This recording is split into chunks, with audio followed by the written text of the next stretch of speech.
2010 meeting of the Ways and Means Committee will now come to order. Will the clerk please call the roll? Miss Andrews. Mr. Barker. Here. Mr. Bronson is excused. Chairman Daniele. Here. Mr. Haney. Here. Mr. Hyder. Here. Mr. McCann. Here. Mr. O'Brien. Here.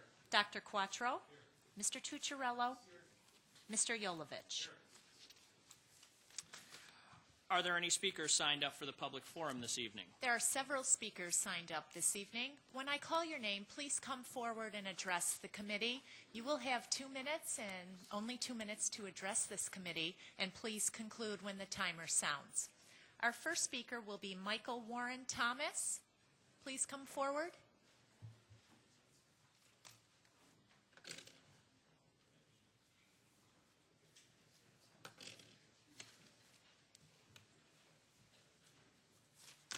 Thank you very much. Michael Warren Thomas, representing the Westside Farmers Market. I also do radio shows on gardening, food, wine throughout Monroe County. We have a 20,000 watt station in Avon that I broadcast on Saturday and Sunday mornings. We were here yesterday with a different committee, some familiar faces, and we're here to try and give a little more information that we couldn't give once the actual meeting started. There was a vote yesterday that the lowest fee for an entire season at the farmer's market that a vendor would be charged is $450 for the season. This compares to a restaurant which pays between $170 and $370 for 365 days. We were talking a lot about risk last night. What is riskier, a restaurant that's open 365 days a year or a vendor who sells at a market 20 days a year? Which one is riskier? That needs to be addressed. It wasn't last night. And yet the vendor who is less risky is paying almost 3 times as much as some restaurants. Also, although last night was about health, the Monroe County Legislature not only looks at what it costs the health department to do approval of vendors, but also the sales tax that comes in. So we can write a check for about $30,000 to Monroe County in terms of sales tax, but not at $450 a year for the vendors. $150 for the full season? Perhaps. If you go ahead with what was proposed yesterday and approved, you'll have zero. Vendors aren't going to pay that to come for a 20-week season when restaurants pay way less for 365 days a year. So look at risk.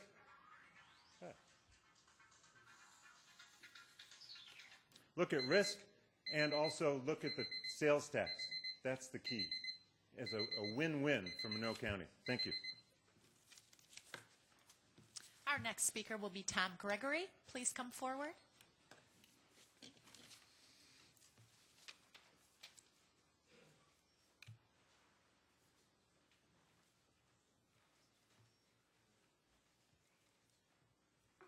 Well, in that Ways and Means is about government, I want to bring up an issue that happened in our last county legislative meeting, which I found to be unusual and unlikable and something that's I'm very unhappy about, actually. And that was when we had several of the speakers, one of who speaks here regularly and often for in excess of 2 minutes. Basically, a sheriff's deputy walked from back over here, walked up this counter, up the center here, and basically she stopped mid-sentence. You know, it's the first time I've seen her talk under 2 minutes ever. But I'll tell you what, that woman, whether I agree with her, like her, or anything else, has a right to petition this legislative body. And I think that what happened there at the last legislative meeting was in violation of the open meeting law. And I think that I think we made a big error. I understand that the president of the legislature already is looking at the issue. I was told that by one of our legislators this morning. Bottom line is that when the public comes down here to talk, there might be people like myself who say what I have to say in 2 minutes. I'm practiced at this. But a lot of people are not professional speakers. And they come here to talk to you. The first thing that happened in the 1600s was the people of the state of, the colony of New York, agitated for a legislative body because they didn't want to have an executive branch telling them what they're going to do. They wanted to have a recourse to talk to each other through elected people such as yourselves. And for us to arbitrarily hold people within 2 minutes and then tell them goodbye, walk away, your time is up, is a way of suppressing people who aren't professionals like yourself. People who spend the gas money, pay the parking fees, will make a little presentation like the gentleman who just spoke ahead of me, or talk about what's inside their heart and not be able to quite reach the point. And if we're not prepared to listen to them, then I'll tell you what, we're not prepared to govern. And I would say that specifically to our Republicans over here, because I'm a Republican. But I know the Democrats are always issuing here. But for my party, to be the one party that suppresses the right of people to speak at this podium and holds them to 2 minutes is wrong. And I tell you what, that's about all I have to say. Thank you very much. Thank you. Mr. Henry Washburn, please come forward.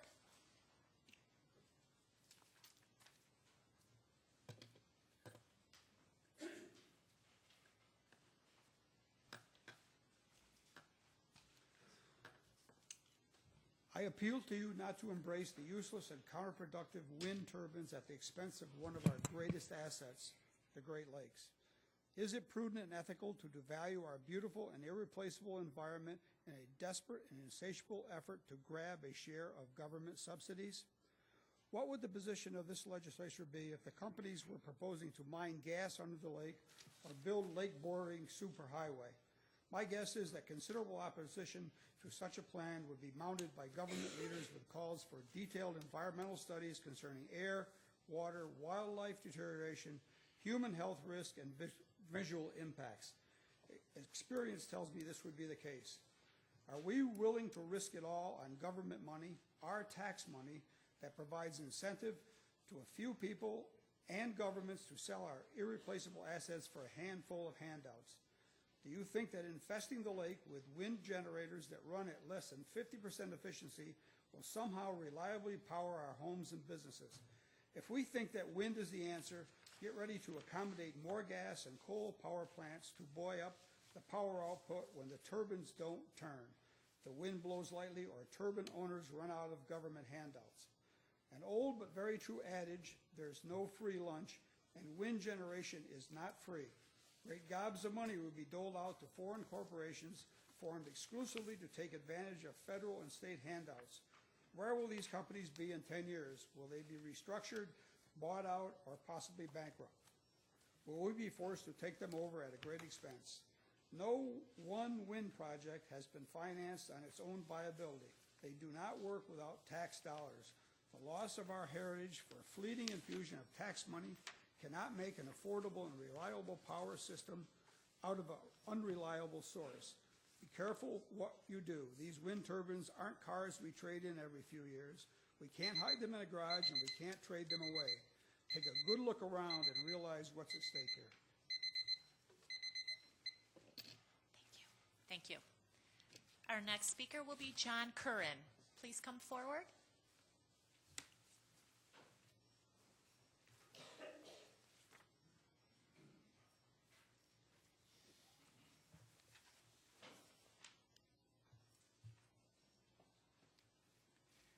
Good evening. My name is John Curran. I'm with the Southwest Riverfront Development Steering Committee. I'm speaking on behalf of Chris Hartman of the South Wedge Farmers Market. Chris's words read as follows. Along with a legitimate budget-neutral argument on lowering fees and or the arguments around fairness in fees, it is worth noting that perhaps one of the most significant aspects of the county legislators' support of this is the direct support this has to local Monroe County farms. Supporting the viability and vitality of community-based farmers markets is perhaps one of the most effective ways to support our local farms. Through the support of reducing fees for prepared food vendors at farmers markets, the county legislators can directly impact the utilization of these markets by county residents by making the markets more of a community resource, more attractive to attend, thus increasing dollars being spent to buy local farm products. Currently, the county legislators spend significant tax dollars with just this mission, supporting the economic viability of local farms, whether it is Grow Monroe, support MCC's Ag and Life Sciences program, Cornell Cooperative Extension, and numerous other programs seeking to support local farms. Monroe County spends money to support local farms. Thank you. Thank you. Our next speaker is Betsy Schaaf.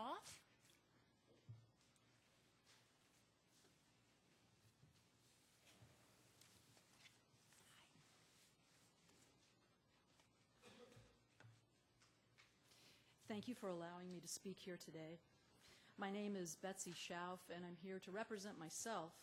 I'm also here to represent these two wonderful granddaughters of mine and also the rest of my family. I will read my statement to you because I might otherwise start ranting if I give in to my feelings aroused at yesterday's committee meeting where there were repeated no votes and the vendor fee was reduced to only $450 annually. I only attended the meeting because I was providing a ride for other people who have given countless hours to support these markets. After thinking about this some more, I realized I probably represent the 98% of Monroe County residents who were not here yesterday to witness how poorly they were represented by those repeated no votes. And should these vendor rates fail to be reduced, all of those citizens will have no idea why the seemingly popular farmers markets that are springing up everywhere so quickly disappear.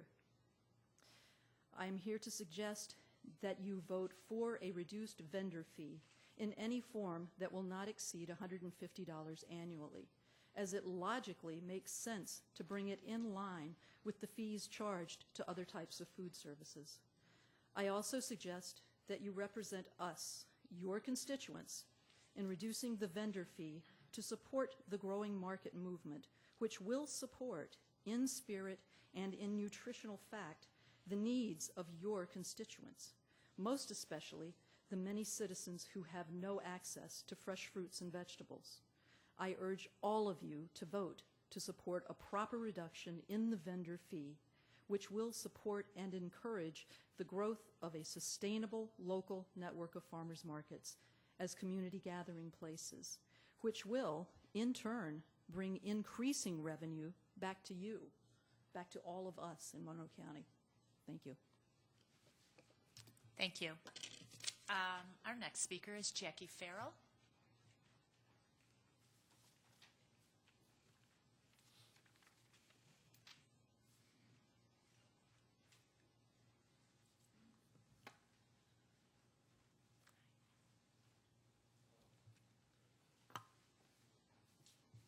Good evening. Okay, so I think you might have a little bit of the background if you're not already aware of what we've been requesting. The farmers markets have asked the county to reduce the temporary food market or temporary food service permit fees for farmers markets. In fact, we have been working on this issue since last August.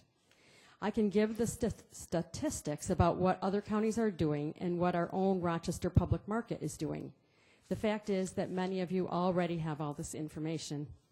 We have spoken 3 times at the Human Services Committee meeting and given more than 100 letters of support from around Monroe County to resolve this issue. The temporary food service permits are presently set at $115 for 14 consecutive days. This is cost prohibitive. The County Health Department has recommended to legislature that the fees be reduced to $450 for the market season. Although this seems to be a great reduction, the fact remains the same. It is cost prohibitive. The markets are small. They don't bring in enough people for a food vendor to recoup these fees. What we keep saying, but no one seems to hear, is that no markets are paying these fees presently. If you only charged $1 per food vendor per season, you would make more money than you presently do. We are suggesting that the fees be set at no more than $150 for the entire season for high risk. The proposal adopted last night at the Human Services Committee meeting is not acceptable. It still is cost prohibitive. Keep in mind, these are certified restaurants, caterers coming to our market, serving healthy, nutritional food. They've already paid for their food handling course, their annual health permits, and more. Whatever the revenue you receive, it will be more than you have had in the past from farm markets. This is so simple. We are asking for the slightest change, and the benefit will be outstanding. The farmers, and I know the county has made a commitment to them, the shoppers win, the businesses win, the communities win. I'll leave you with some information that we put together. the actual fees that you would receive from markets if indeed you could reduce this fee to $150 for the season.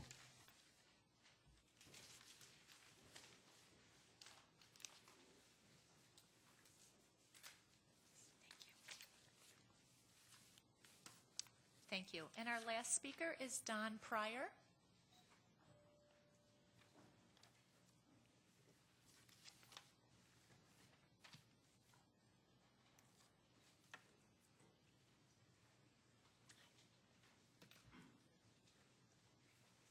Good evening. My name is Don Pryor. I live in the 19th Ward of the city. Thank you all for the opportunity to speak here tonight. I just want to echo a couple of things that have already been said in support of the reduced fee structure for the farmers markets. It seems to me that even though obviously there's been some attempt to lower the fee, that it still is unduly restricted. And it seems to me that all this does is create losers at all levels and misses the opportunity to create winners for all of us. So I would hope that there may be some opportunity for you all to rethink this fee, lower it. It's been suggested to $150. I would suggest, if possible, even less than that, consistent with what many other counties in the state have done, where the fees are closer to $30 or $35 for an entire summer. But at least something less than the $450, I think. Otherwise, what concerns me is that the preparers of food will not have the incentive to show up, as others have said, and we'd be missing an opportunity to support these local markets, to support our farmers, and to support fresh food.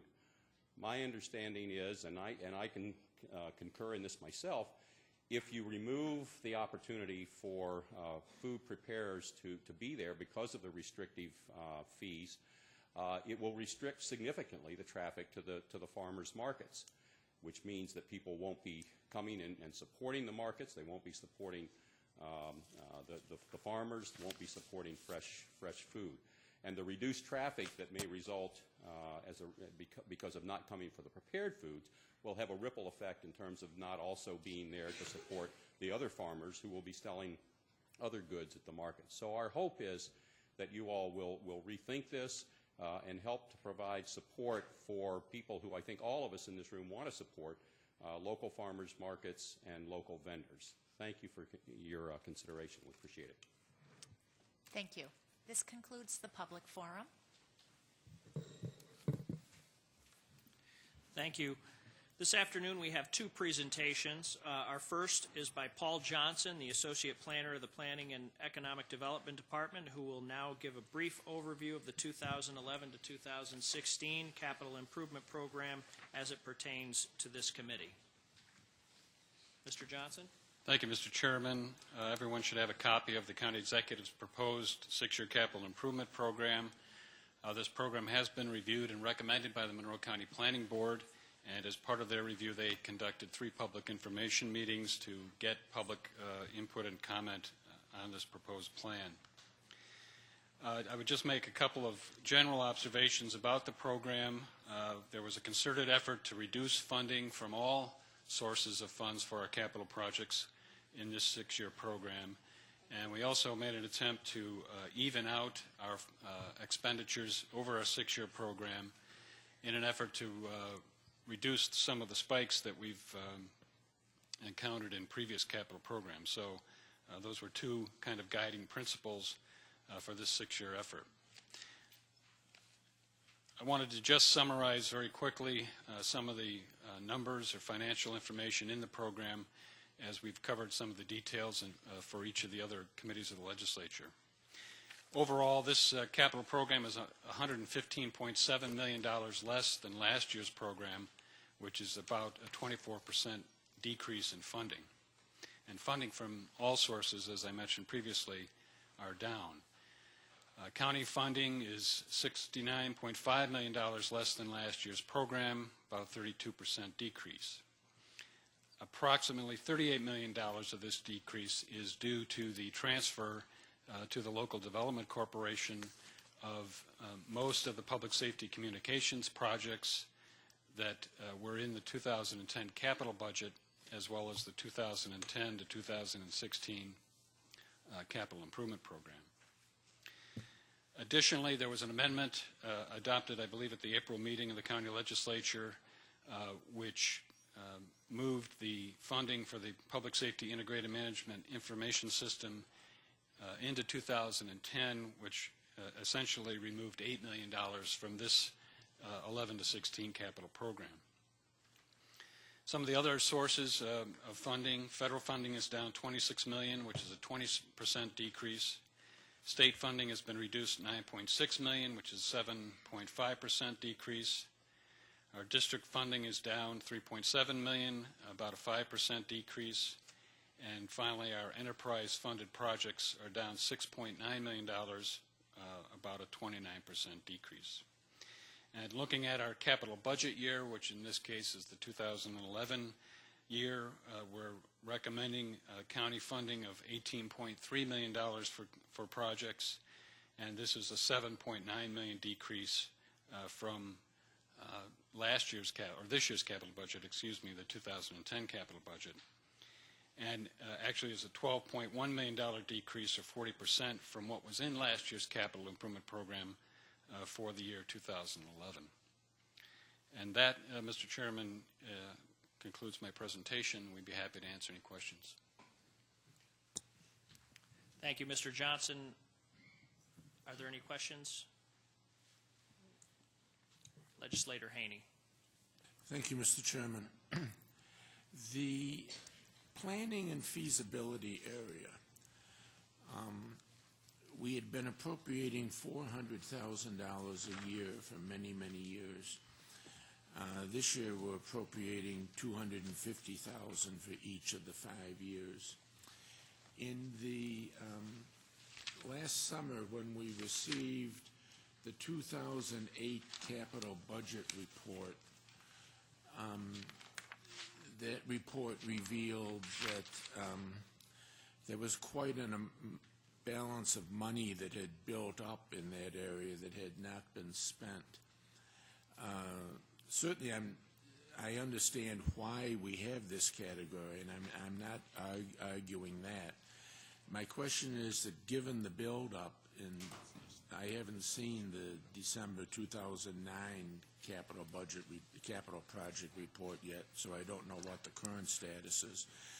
But my question really is, given the buildup in the past, do we really need to add more money to this category in the next couple of years?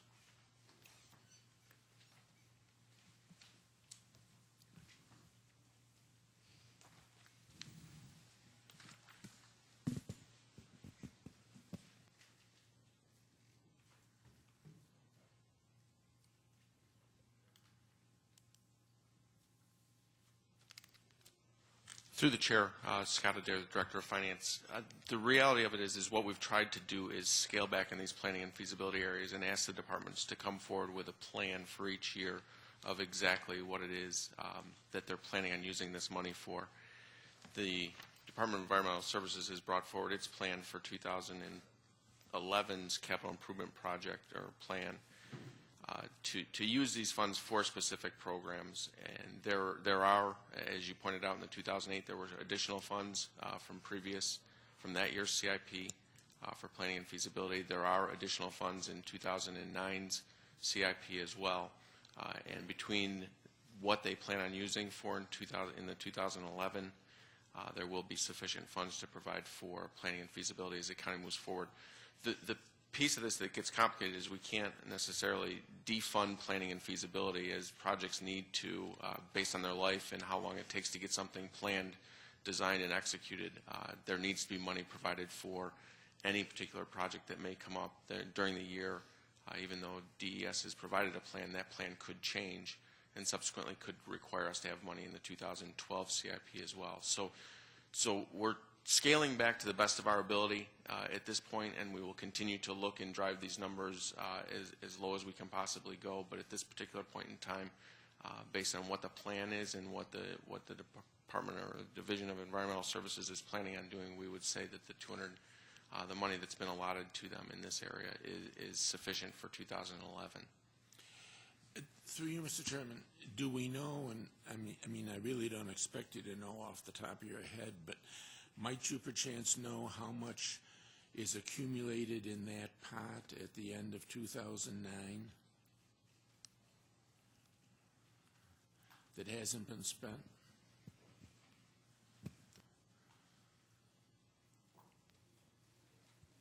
Through the chair, at the present time, the number I'm being given is about $300,000 that has not been committed at this point in time.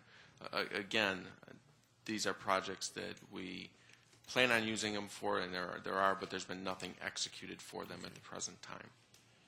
Through you, Mr. Chairman, before we have to vote on the CIP, will we be receiving the 2009 capital project status report? Through the chair, probably to do a little foreshadowing with a question that will come up towards the end of the meeting. The 2009 capital budget report, along with the 2009 county financial statements, we anticipate issuing those on Tuesday, June 1st. Okay. Through you, Mr. Chairman, along the same line, in the accounts for Monroe Community Hospital, these are accounts which every year we put amounts of money into. And again, I certainly don't have nothing against any of the funding categories. I want to see the roof kept in shape and the grounds maintained and the equipment properly replaced, et cetera. But at the end of 2008, there were exceptionally large amounts of money that had accumulated in each of these categories. The exterior site and utility improvements had accumulated $1,550,000, which was 3 to 4 years of funding. The infrastructure improvements had accumulated $300,000. The equipment furnishings and resident care had accumulated $600,000, which was 3 years of funding. Again, it's not the expenditure that I'm questioning. The question I raise is, given the very large amounts of accumulated funds in these pots, whether it's necessary for the next year or so to be adding additional money to the pots.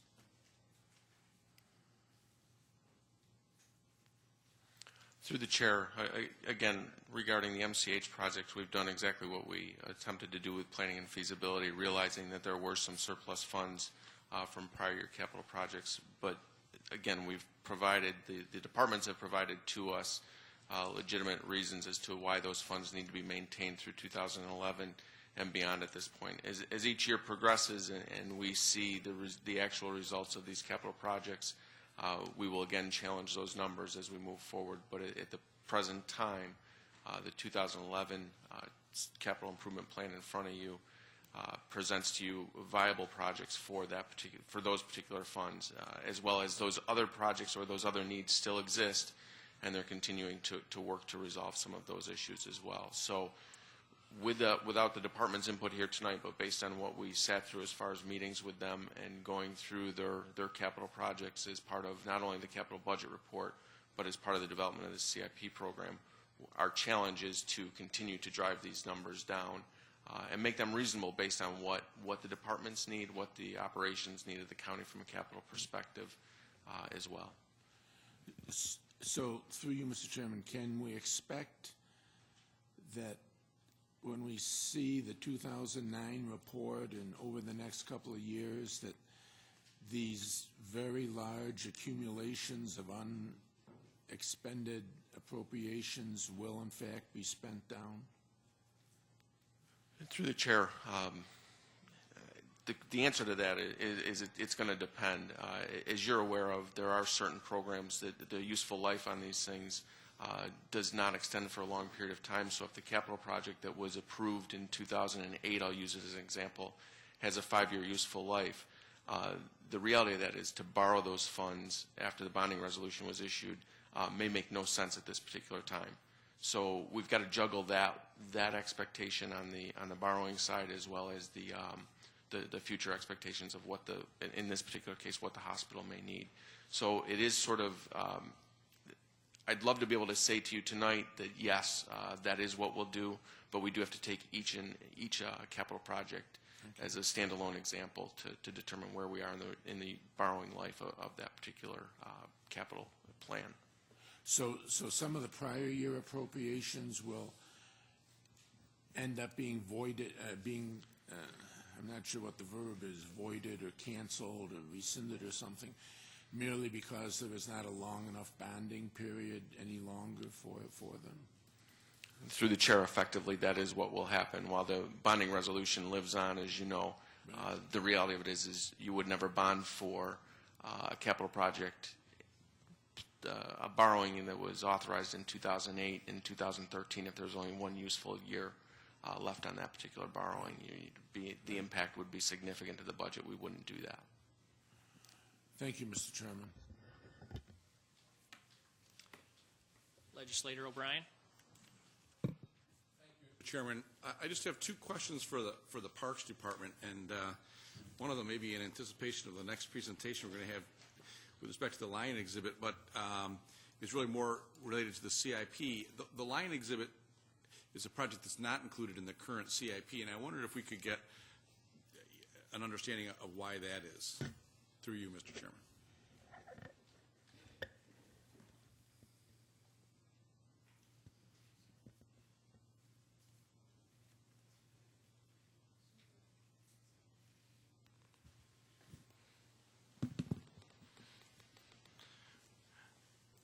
Through you, Mr. Chairman, Larry Staub, Director of Parks. The lion exhibit is not included in the capital improvement program because it's being financed by the Seneca Park Zoo Society. And that's actually consistent with how other zoo projects have been financed in the past? Or is this something? Through you, Mr. Chairman, this is consistent with Phase 2 of the Step into Africa expansion at the zoo, which was the baboon and elephant splash pool. And this continues with that. The first phase, the elephant barn and yard, was financed by the county through the capital improvement program. The remaining aspects of the African expansion through an agreement with the Zoo Society are being financed by the Zoo Society. Thank you. My other question has to do with a project entitled the Oahu Creek Park Master Plan Improvements. And it looks to me like it's been moved up from 2014, 2015, and as it was reported in last year's CIP, to 2011, 2012. And it appears that the project cost has been rather significantly decreased from about $940,000 in last year's CIP to about $200,000. I'm wondering if you could clarify that for us through you, Mr. Chairman. Through you, Mr. Chairman, we did move that project up, and we made the determination that each of the parks should have a working master plan. We went back and looked, and the Powder Mill Park did not have a master plan that's being conducted this year, and Oahu Creek Park did not have a master plan, so we moved that up in order for it to have a master plan. And we put a very modest construction budget in with the master plan. I see. So does this mean that necessarily the decrease in funding aren't necessarily that over the long haul you won't still do other projects in Oahu Creek? Or why would the master plan implementation have such a dramatically decreased dollar amount? Through you, Mr. Chairman, the nature of Oahu Park is more of a passive recreation and also recreational sports. So we do have a lodge out there now. As you know, we just built 2 multi-use athletic fields out there. The other type of use of the park are mainly for hiking, horseback riding, and fly fishing. So we don't anticipate a great deal of need for active construction. Okay, so through you, Mr. Chairman, so there really is a decrease in what was anticipated for Oahu Park as you've done the master plan and looking at what the needs for that park are. Your feeling is that it's dramatically less than what was at one time made available for there. Is that a fair statement? Through you, Mr. Chairman, I would say that's a fair statement. And I think we also want to get the master plan done before we decide to put a price tag on what kind of improvements will be financed through the capital improvement program. So I would say that the $100,000 that you see in 2011 is a good start on the master plan itself, and in 2012 the $100,000 would probably be for any design and some modest construction. I've got it. Thank you very much. Thank you, and since Director of Parks Department Larry Stubb has the floor, we'll let him continue with our next presentation, which has to do with an overview of the new lion exhibit. Mr. Stubbs. You're welcome.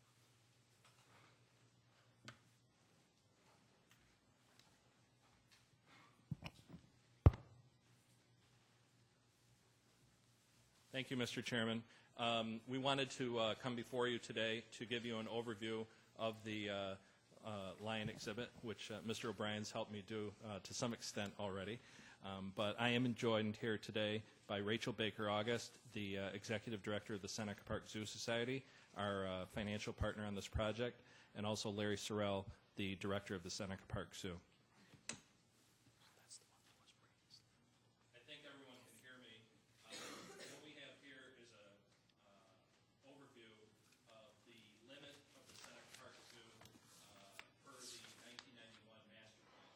When the county executive authorized us to go ahead and expand into this area of the zoo's master plan limit to accomplish the elephant barn and yard back 6 years ago, she made the commitment that we would stay within the limits of the 1991 master plan for all future expansion at the zoo.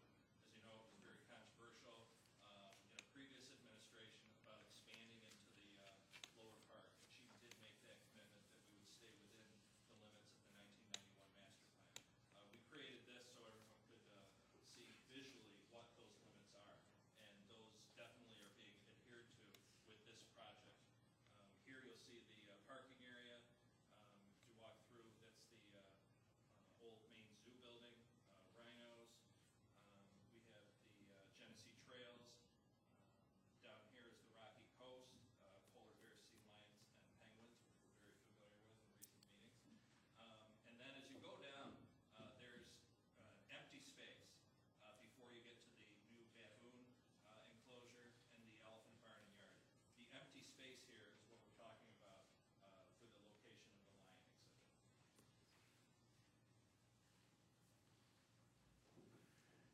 As I said in my remarks earlier, the lion exhibit is currently being budgeted for $4.1 million, and though that is being financed through our private nonprofit partners, the Seneca Park Zoo Society. As I mentioned, the county, when we embarked on this initial expansion, we picked up the bill through the capital improvement program for the elephant barn and yard. That was $4.5 million that was spent on that. And since then, the Seneca Park Zoo Society has financed the elephant splash pool and the baboon exhibit, and this will complete the Step into Africa expansion into this area of the zoo. What this will do is bring a brand new species into the zoo, African species, a species that's been gone from our zoo for 20 years. And I'll have Larry Sorrell come up here and tell you why we feel that lions are a good fit for our zoo.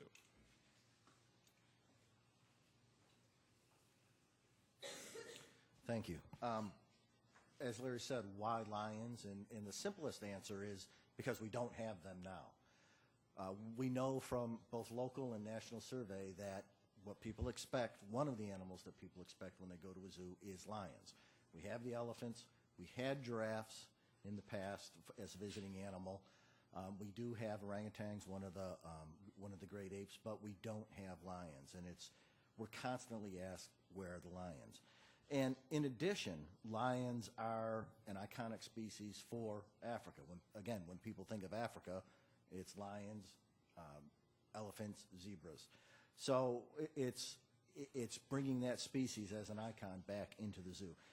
Lions are also one of the key species in the Ngorongoro crater that balances the ecosystem there, and the entire exhibit is addressing the Ngorongoro crater.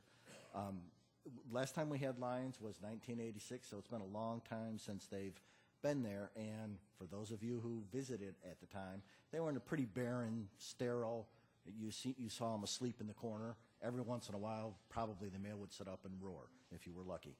With the advances in exhibit technology that we have now, we're going to be able to do a lot of other things with the exhibit to manage the lions and hopefully get them more active, although they are cats, and anyone who owns a cat knows they spend an awful lot of time sleeping. Rachel's going to touch on some of those things during her presentation, but we are going to be able to manage the lions a lot better than we used to.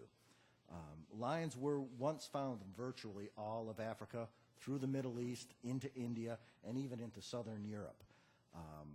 And when people think of lions, again, in Africa, it's sort of the assumption that it's like Tarzan movies or Lord Jim or something like that, where there's lions all over the place. That's no longer true. As far back as only the 1950s, it was thought that there was 400,000 to 500,000 lions in Africa alone. Recent surveys in the early 1990s, that number was reduced to about 100,000. Latest figures that we can find, as best we can tell, there are approximately 20,000 lions left in Africa, with only 10,000 reproductive animals. So it's very important that we start looking at the conservation of lions, and part of what we're going to do is address that in conjunction with our professional organization, the AZA. There's a management group that looks at breeding lions in captivity, managing their genetics, et cetera. So we will be working with them, and the plan is at this point to look to Africa to import a male and a female, young lions, from what is essentially a rehabilitator in Africa that deals with problem lions, lions that have had negative interaction with the human population. The offspring of those is what we anticipate bringing into the Seneca Park Zoo. One of the problems that has happened, I alluded to negative interaction with people. Certainly there is the direct, there's a lion, that's not a good thing to be this close to it. But more importantly, there's been an awful lot of loss of habitat due to the expansion of human population and agriculture in Africa. And what a lot of people don't think of is the diseases that come along with that domestic animals transfer to lions. We've lost an awful lot of lions to feline distemper. So we will be addressing that. Hopefully we'll be able to maintain a viable North American population of lions so that in the event it gets even worse, but there's an opportunity 100 years from now to reintroduce lions into Africa, we might be able to have a part of that by having a viable genetic population here. What we're looking at is trying to maintain genetically pure lions as opposed to mutt lions or generic lions. It's sort of the difference between I have a pet dog that's a dog, or, a championship bloodline pure breed. And what we're trying to maintain is that championship bloodline pure breed. Some very basic information. Male lions are about 4 feet tall at the shoulder, can weigh 300 to 500 pounds. Females are a little bit smaller, 3 to 3.5 feet tall at the shoulder, 250 to 300 pounds. The average litter's 2 when we reproduce, and we will ultimately have 1 male, 2 females, the imported pair, but we'll also work with the AZA SSP to acquire at least 1 other female. Offspring we will hold for approximately 2 years before we can move them on. So we're working very closely with the scientific community on an international basis to make sure we have the proper genetics and the proper science behind maintaining lions in captivity, and hopefully Seneca Park Zoo in Rochester will, in the long term, be able to contribute to their survival in the wild. Thank you.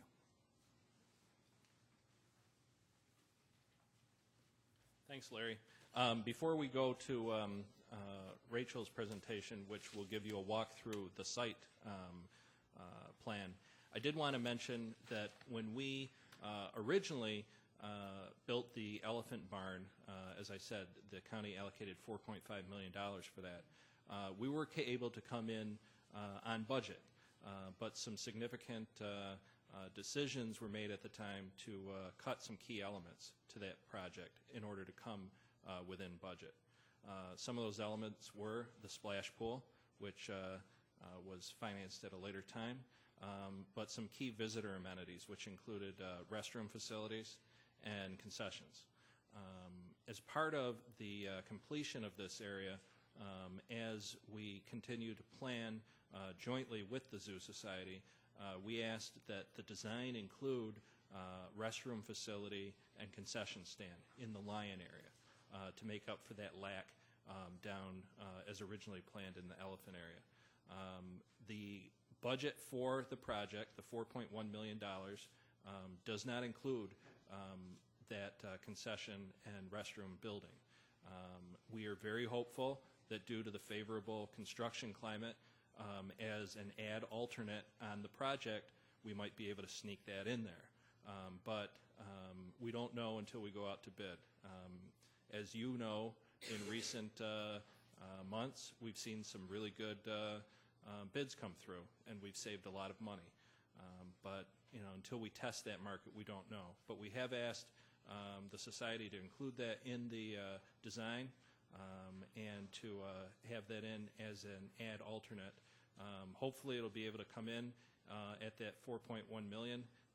If it doesn't, we have it as an add alternate, and we might be able to make a decision on how to finance that at that time, and it could involve coming back to you.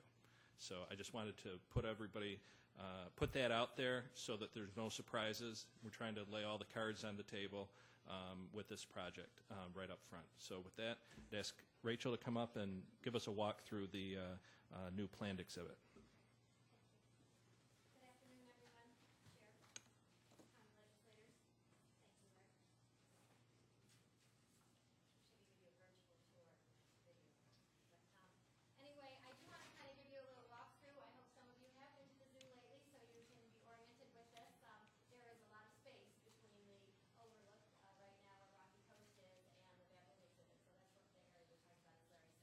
This is a good collaborative effort, as Phase 2 is, with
Thank you. Thank you very much. And if there are any questions, we'll hold them for when this resolution comes before us in just a couple minutes. Thank you to the Parks Department, and we look forward to seeing this come to fruition, we hope. The next item is new business. Madam Clerk. Referral 10-142. Moved by the Legislator Yolovich, seconded by Legislator Barker. Any discussion on this? Legislator Quattro. 42, correct? That is correct, sir. We discussed this at length last night at the Human Service Committee, which is the lead committee. I just want to again express my gratitude to the people from the farmers markets who are passionate about this issue, as well as the members of the administration, particularly from the Department of Health and the legal department, for working with us closely on this one. As I said last night, this is an issue that's near and dear to my heart. I think that the problem is twofold. One, in that there's no specific permit available from the State Department of Health to address the needs of people who provide food services like the ones that we're discussing in this referral. And that's an issue that apparently the State Department of Health is working on. I believe in that way we'll find a real solution or real relief to the issue. And the second was to be able to provide some financial relief to the folks currently within the structure of the state statute, regulation, sanitary code, as well as one that was responsible from a fee structure so that the county was not subsidizing the issue or the permit process or the permits, but also made it as reasonable as possible for the people that were currently applying. This resulted in a 2/3 reduction in the current fees, which I am pleased with but not satisfied with. I think we should continue to work on the issue at the state level so that from a Department of Health perspective we can have a specific permit for these folks, because in there I believe that we'll find real relief on the issue.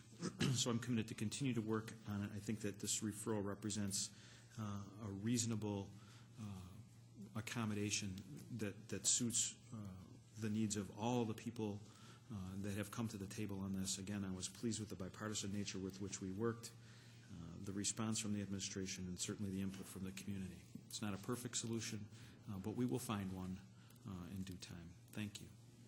Thank you. Legislator Andrews.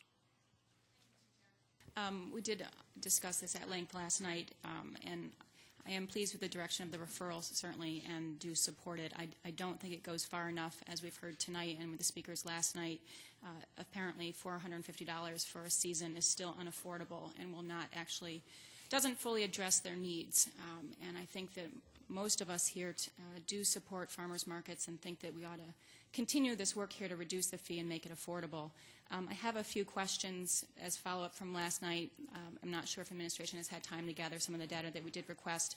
But my first question through you, Mr. Chairman, would be what was the number of temporary food service establishment permits that were granted in 2009?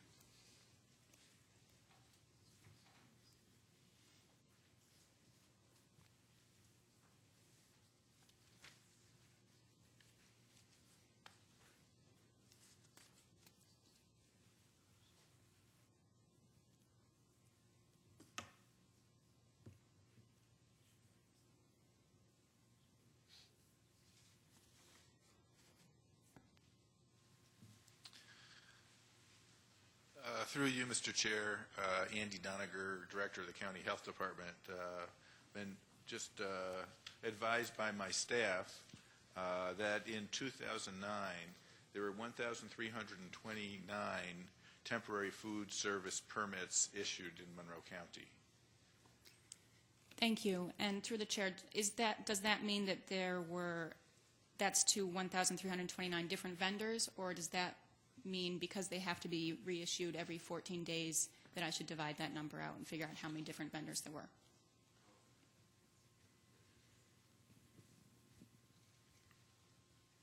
Through you, Mr. Chair, that's the total number of permits, but some of the vendors may get multiple permits, so the number of vendors is probably less. Through the chair, is it possible to find out the number of vendors then that were issued permits for 2009? Yes, we will try to do that. Thank you. Secondly, my understanding is we're projecting about $1.48 million for 2010 in revenue for all the public health permits. Could I request a breakdown of that by type of permit, please? Through the chair, we can provide that. It will be broken out as to the level of detail that we have from the budget office. Through the chair, what does that mean? Through the chair, in the budget book, there are various levels of or various types of permits that are issued, and it'll be broken out at that level. It won't be specific to a 14-day permit type thing that you may be requesting. Through the chair, then, is it possible to get that information from the Department of Health so we do have it broken out by the, because what I am most interested in is the amount of money that was collected from the temporary food service permits or that is projected to be collected from these permits from 2010. Through the chair, we can attempt to do that. We can't promise anything by full ledge. Thank you.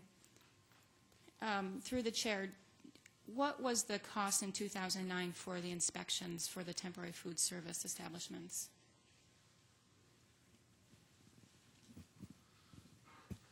Through you, Mr. Chair, I'm sorry, I missed the beginning of your statement. Or what's the cost to the county for the temporary food service establishment permits and for the inspections for those temporary food service permits? Through you, Mr. Chair, do you mean what is the actual cost, total cost to the county for performing all of the services related to issuing a single permit? I mean, for all the permits that were issued in, for example, 2009, how much did that cost the county in terms of inspections as well as issuing the permits themselves?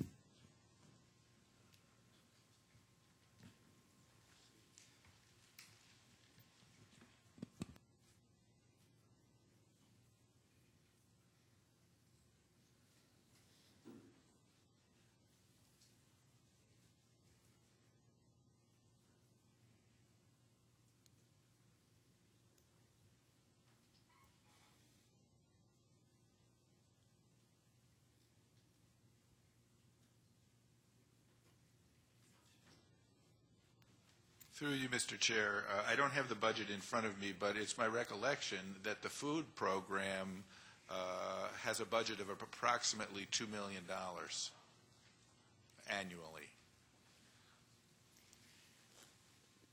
Through the chair, then, if it's possible for you to follow up in writing, then I'm just interested in the cost of how much it costs the county to do the inspections for this certain type of permit. And if you don't, I don't need it today necessarily, but if we could get it by full ledge. Through you, Mr. Chair, I have to tell you that it is difficult to get that information. It isn't like we have some of our staff that just work in temporary food service permit issuance and some of our staff that work in restaurant permit issuance. In the past, we have done some time studies to try to identify the costs more precisely, but we have not done that recently. And so the costs that we identify for these permits are our best estimates of what the costs are to the county. But we'll try to do our best to give you that information, the total breakdown of our budget for work related to temporary food service. Thank you. That would be great. And then I think your answer to my question regarding the number of temporary food service permits issued in 2009 was a very specific number of 1,329. It seems like given the fact that we have that specific number, it would be possible to derive from that the amount of revenue that generated, since we know how much it cost in 2009. Am I not correct with that statement? Through you, Mr. Chair, yes, I believe you are correct with that. Great, thank you. Then if I could have that figure before full ledge, that would be great. Last night we also discussed a little bit the way the state operates this program and issues permits for 21 counties, and it bundles them together and charges a one-time seasonal fee of $30. And there was some dispute as to whether or not if the county adopted that same fee structure that the state has, whether or not the state would find it legal. And I believe the law department indicated it would take my suggestion under consideration, that it consult with the state to ask if in fact we adopted that sort of fee structure, if the state would find it legal. And so I wonder today if you have decided whether or not you are willing to consult with the state to inquire if we adopted the same sort of structure that they have, whether or not they would find it legal.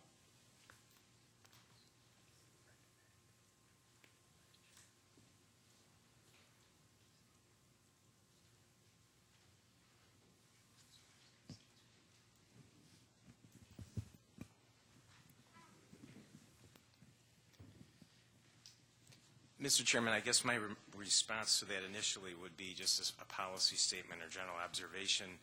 In general, it is not the practice of the county, nor would it be necessarily appropriate for us to question the actions taken by another government agency in terms of their legality. Certainly that would be something that an individual legislator or citizen could inquire into.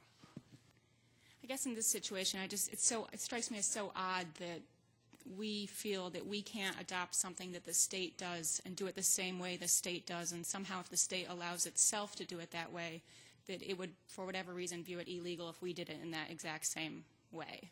So because it strikes me as so very odd, I would just wonder if there's any effort here we can make to find out if in fact that if we did it like the state does it, they would view it as acceptable. Through you, Mr. Chair, as Mr. Helfer said, we generally don't point out things that we would potentially think were improper by another government agency. In the past, I have had occasions to contact the comptroller's office concerning the legality of various issues. However, those efforts have been unsuccessful in terms of getting responses, so I'd be hesitant to do that in this case, and hesitant, since we're confident of our opinion, to essentially indicate impropriety on another entity's part in order to justify conduct on our part. And I agree with you that it is odd, and we've had that discussion as well.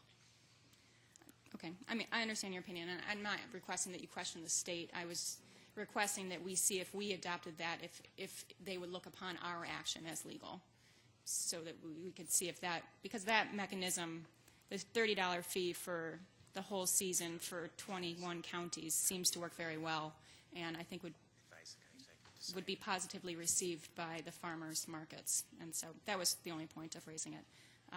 But having said that, I am supportive of the referral. I hope that we will continue to work together to reduce the fees, to make them more in line with what other counties do across the state, to continue to grow the farmers markets here in Monroe County.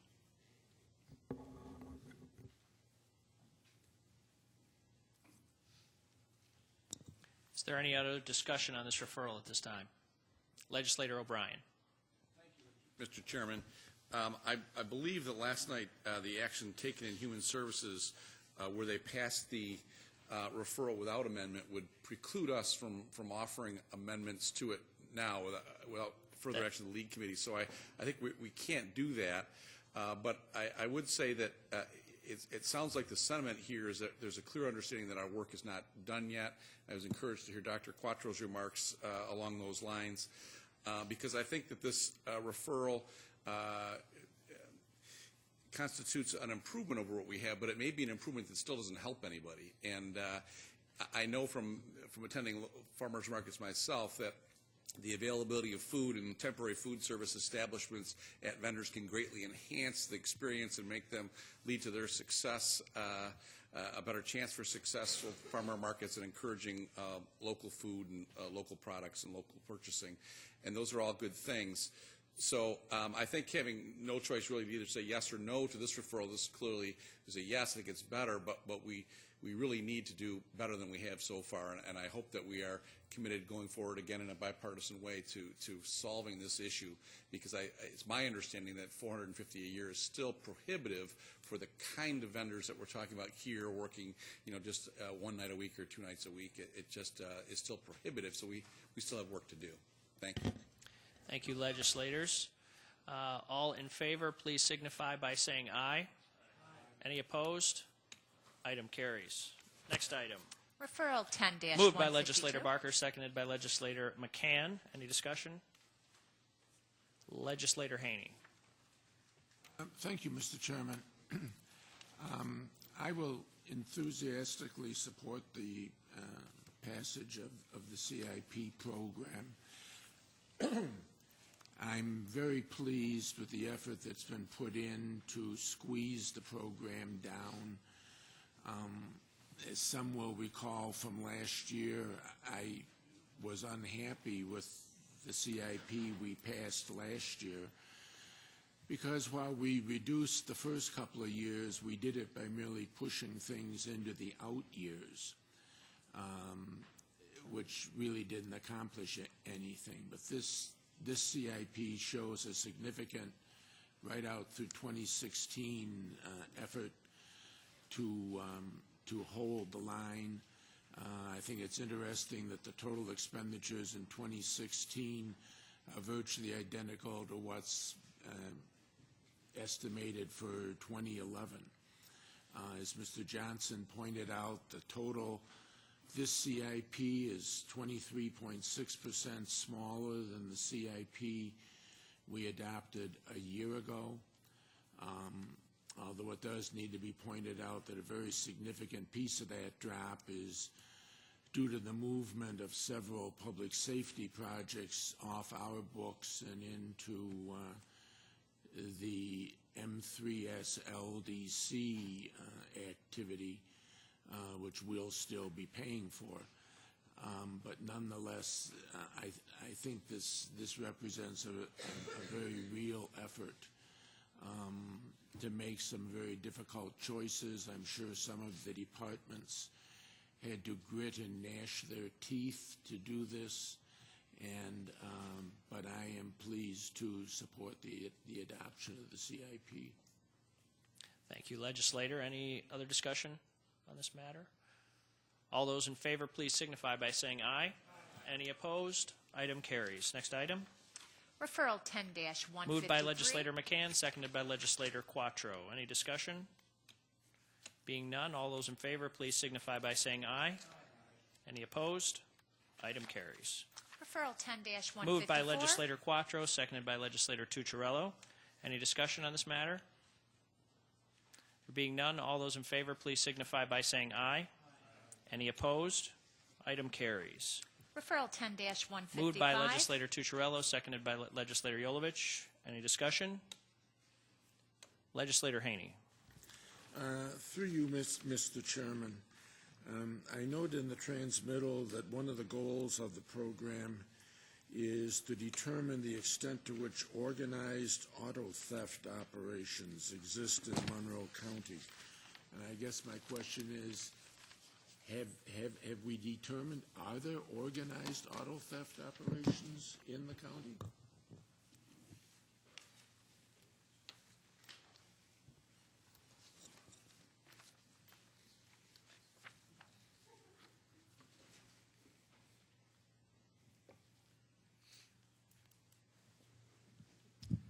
Through the chair, if organized you mean like organized crime, the answer is no. But there have been found some situations. Last year we had a guy that was basically he was a pimp, and he would let his workers fake auto accidents, and they would try to get the insurance claim out of that, and we managed to close that down. But that's pretty much the extent of what we've seen so far. Okay, thank you. Thank you, legislator.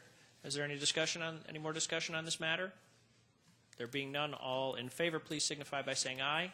Any opposed? Item carries. Referral 10-156. Moved by legislator Yolovich, seconded by legislator Barker. Any discussion? There being none, all those in favor, please signify by saying aye. Any opposed? Item carries. Referral 10-157. Moved by Legislator Barker, seconded by Legislator McCann. Any discussion on this matter? Legislator Andrews. Thank you, Mr. Chair, and through you to the administration. How many juveniles do we expect that we will be working with under this grant? Through the chair, Bob Burns, County Probation Administrator. This is not a direct service grant. There are some numbers of youth that are identified in the application, but it's more of a coordination grant so that all youth coming out of industry and other youth facilities will be served through better coordination, through service delivery, and so on. But we did talk in terms of 25 or 30 in the first year. Thank you very much. And I certainly applaud the efforts here. I think this is much needed. I notice on the referral it seems to be funded from stimulus money. Do we have any plan or any concerns about what's going to happen after the stimulus money is gone?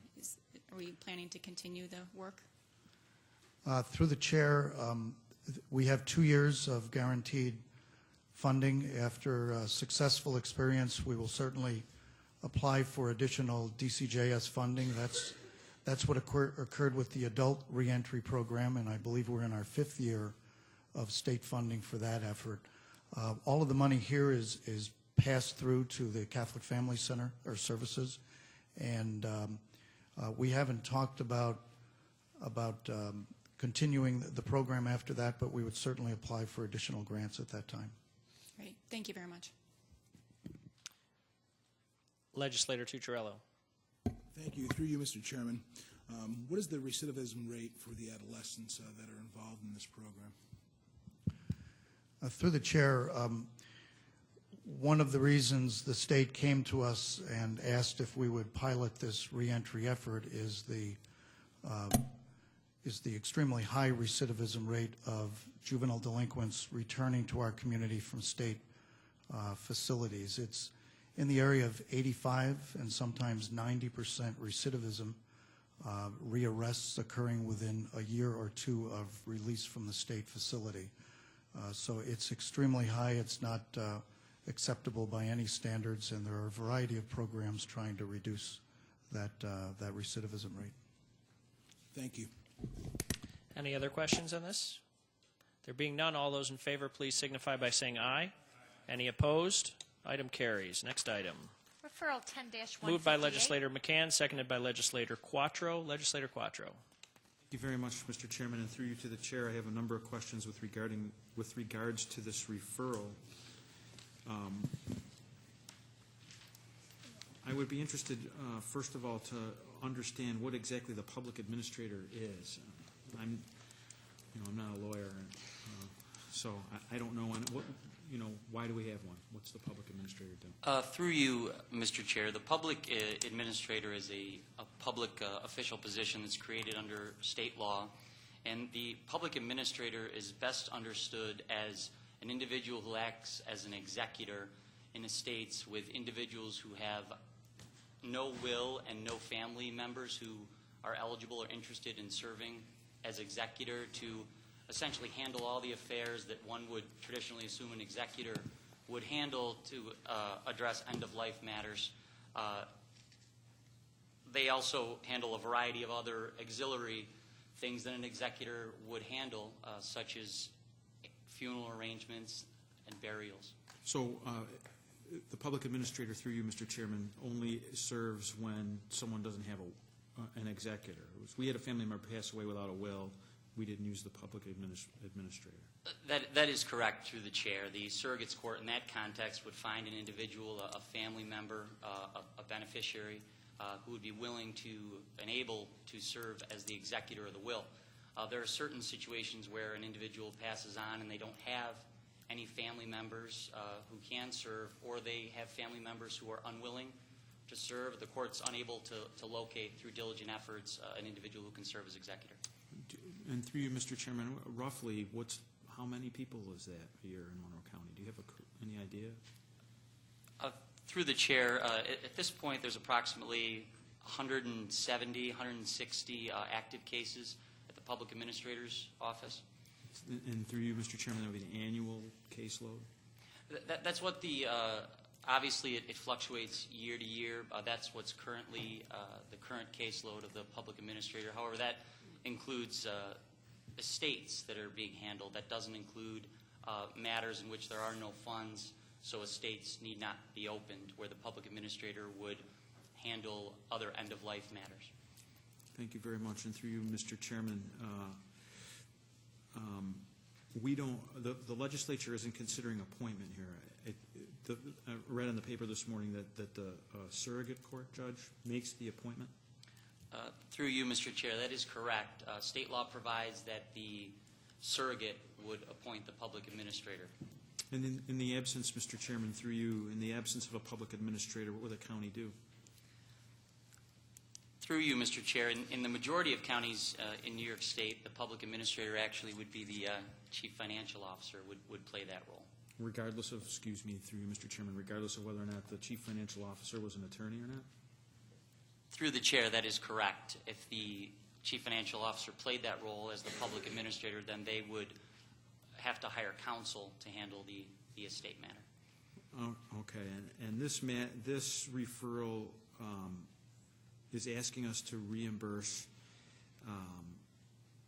the administrator for some administrative fees only, as I understand it, for a couple of paralegals. Is that correct? Through you, Mr. Chair, that is correct. The New York State law permits this legislature to provide for expenses for a reasonable amount for the operation of the public administrator's office.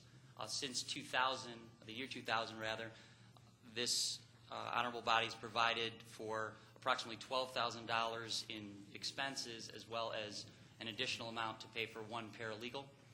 Over the years, the workload has increased such that a second paralegal is necessary, and that was why the request was increased to provide for a second paralegal dedicated to public administrator work. And through you, Mr. Chairman, why such a dramatic increase in the workload? Do you have an idea? Through you, Mr. Chair, although we're coming to the legislature is having a chance to increase the amount at this time, the second paralegal began to be more involved, and it became a noticeable thing back in 2003, 2004. By the time 2006, this paralegal was dedicated full-time to this work. So it's something that has evolved over time. The public administrator, as I stated, does handle a variety of the traditional roles as an executor. However, there's been an increase over the years in terms of the role of the public administrator in surrogate court, handling work for which there's no attorney's fees. The court often sends complex issues to the public administrator to handle, appoints the public administrator as guardian of property for individuals under the age of 18. These are things for which there are no fees.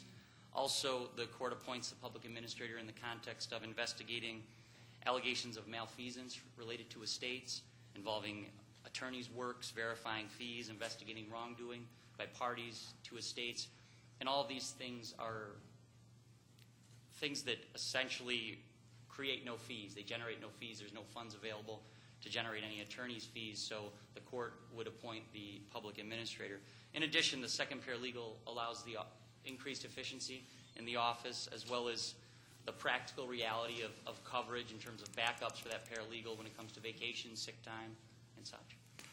Thank you. And through you, Mr. Chairman, again, I mean, the matter that concerns us here is the $100,000 roughly per year that we're asking to approve as far as an administrative expense. The paper did mention, though, that there was some $300,000 worth of fees also generated. Help me understand that, please. Through you, Mr. Chair, it's important to understand that in Monroe County, the state law permits the public administrator to also, if an attorney at law, to hire him or herself as counsel to the estate.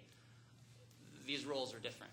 And so the newspaper was pointing out that as an attorney for the estate, the public administrator is compensated through attorney's fees, which is separate from the role as the public administrator. So through you, Mr. Chairman, in absence of a public administrator and if Mr. Adair was serving as the public administrator, I presume that Mr. Adair would have to, as you said before, retain counsel to handle matters that he may not be able to might not be his expertise. He'd have to go out and hire counsel to handle these matters, so there would be an expense with regards to that. Through you, Mr. Chair, if we were to have a situation where Mr. Adair were acting as the public administrator, he would certainly have to have a staff to play the role in terms of handling the burial matters and all the other additional traditional things that an executor would have to do in an estate. In fact, a number of counties who do have internal employees do that. It is quite an expense. And then Mr. Adair would have to hire counsel to handle these estates. And the statute provides that the surrogate court will award attorney's fees as well as expenses to the attorneys that work on the estates. And just one last question through you, Mr. Chairman. Has there been any complaints or issues that have arisen? I believe that the term is 10 years. And Mr. Iacovangelo has been doing this for that long. Has there been any complaints or issues that have been brought to the fore with regards to, or from clients or malfeasance issues or anything like that with regards to the service? Through you, Mr. Chair, absolutely not. In fact, it's just the opposite. Generally, the folks that you speak to about the work of Mr. Iacovangelo indicates his exceptional professionalism. Certainly at the county, when we have issues involving end-of-life situations where individuals have passed on and there's a difficulty locating family members, the county would look to Mr. Iacovangelo, a difficult estate that needs to be handled. The county would send those situations to him. There's been constituent concerns actually brought to the county regarding situations involving bodies and burials, and Mr. Iacovangelo is prompt, efficient, does a nice job. He's an experienced person who understands how to handle these things. So the county has relied on him, as well as individuals in the community reach out to him to resolve these difficult and sensitive situations. Thank you very much. For some reason, I'm oddly satisfied that Mr. Adair is not performing that function, not because I doubt that he'd be able to do it ably, but thank you very much for answering my questions. He is serious enough, I think. Legislator Yolovich. Through you, Mr. Chairman, just one quick question to Mr. Taylor. I think it's important to mention publicly that this is a cost-neutral referral due to the commissions that we receive from the estates, and I thought that if you would verify that. Certainly. Through you, Mr. Chair, state law provides that there's a certain percentage of the estates that are handled by the public administrator in which there are funds available, that a certain percentage of those estates comes back to Monroe County through commissions. In Monroe County, the average over the last 5 years has been approximately $100,000, a little more than that. So at the end of the day, this is ultimately a cost-neutral referral. And it's worth pointing out when you look to Onondaga County, I know there was some reference in the newspaper today to Onondaga County not providing for the operation or expenses of the office. It's important to note that in Onondaga County, the statute provides that the public administrator actually keeps the commissions. So by analogy, increasing the amount to cover the second paralegal actually brings us in line with what's going on in Onondaga County. Any other discussion? Legislator O'Brien. I do have some questions. And first, through you, Mr. Chairman, with respect to estates that the public administrator settles where there may be Medicaid liens and those kind of things, does the public administrator work in a way of retrieving those monies from an estate to the benefit of the county? Through you, Mr. Chair, absolutely. In fact, if I may add, it's an important relationship we have working with Mr. Iacovangelo to recover those funds. My next question has to do with the revenue item in the budget under the judicial system support on page 279. It has a revenue line item, public administrator fees, and this may be what you were just talking about. It's got a line item revenue associated with $120,000. Is that these commissions that you were just referring to? Or what would the revenue from the public administrator fees that is shown in the budget as revenue to the county? Through you, Mr. Chair, I believe that would be the commissions that I'm referring to. Okay. Because I know that the Surrogate Court Procedure Act specifically provides that in Monroe County specifically that the public administrator be paid no salary, but that he is entitled to be compensated from each of the states that are then settled, and that's how, as far as his fees go for his own salary or wages, he's strictly compensated in that way. Is that a fair statement in Monroe County? Through you, Mr. Chair, are you referring to his role as an attorney for the estate? Well, no. I'll read right from the statute. It says the public administrator of the County of Monroe shall receive no salary and may act as his own counsel and shall receive as his compensation such legal fees as the attorney of the state may be allowed by the court. So that yeah, that's correct. I'm reading from the same statute. So his compensation is strictly in Monroe County, not overhead or expenses, but just his compensation is strictly derived from fees paid by each individual estate that he administers. Through you, Mr. Chair, the compensation component, that is fair to say what the statute is. However, there's the additional, if you flip to the previous page under 1206, it talks about the fact that he may be provided reasonable expenses for the operation of his office. And I did want to, and I want to get to 1206, but before I do the following provision, and this is where I have some confusion, the next paragraph talks about the court allowing reasonable and necessary expenses and disbursements. In addition, in the counties of a number of counties, including Monroe, the court may allow a reasonable amount for the expenses of his office to be fixed by the court. So if I'm interpreting this correctly, what it seems to me to say is that the court can oversee and determine what his salary or what his fees are going to be paid in terms of his own, and the court could also approve fees to cover his expense. But is that, and it specifically says that that's how we should do it in Monroe County. I know you get to 1206, but this does say that the public administrator, at the discretion of the court, can be awarded a reasonable amount for the expenses from each estate. Is that the commissions that we're talking about that are somehow then being turned over to the county? Through you, Mr. Chair, no. Those are separate and different things. The commissions are paid. Presumably, I certainly haven't looked into why they initially were created, but I would assume that they would come back to the county to pay for any costs that we would have for the public administrator. That would be a sensible reading of it. Well, how are the commissions that the public administrator then turns over to the county, where do they come from? Through you, Mr. Chair, they're a percentage of each estate. But that's a different than the fees that are paid to him, and it's also different from this other provision that allows in Monroe County for the court to allow reasonable and necessary expenses and disbursements, a reasonable amount for the expenses of his office to be fixed by the court. Through you, Mr. Chair, that's correct. The best way to understand it is that there's a variety of different mechanisms put together to pay for this office, essentially, and that is correct. So there's commissions that are in fact turned over to the county. There are wages paid as approved by the court, and then there are necessary expenses that may be approved by the court to help the public administrator defray its expenses. Do we know what that number is? Like how much the public administrator is being reimbursed by court-approved expenses allocated to each individual estate during the course of the year as approved by the court? Certainly. Through you, Mr. Chair, I can get you that information, get you that figures. Because it seems to me, in turning to 1206, that with respect to 1206, it says that the Board of Supervisors, or in this case, the county legislature, may allow the public administrator a reasonable amount for the operation of his office.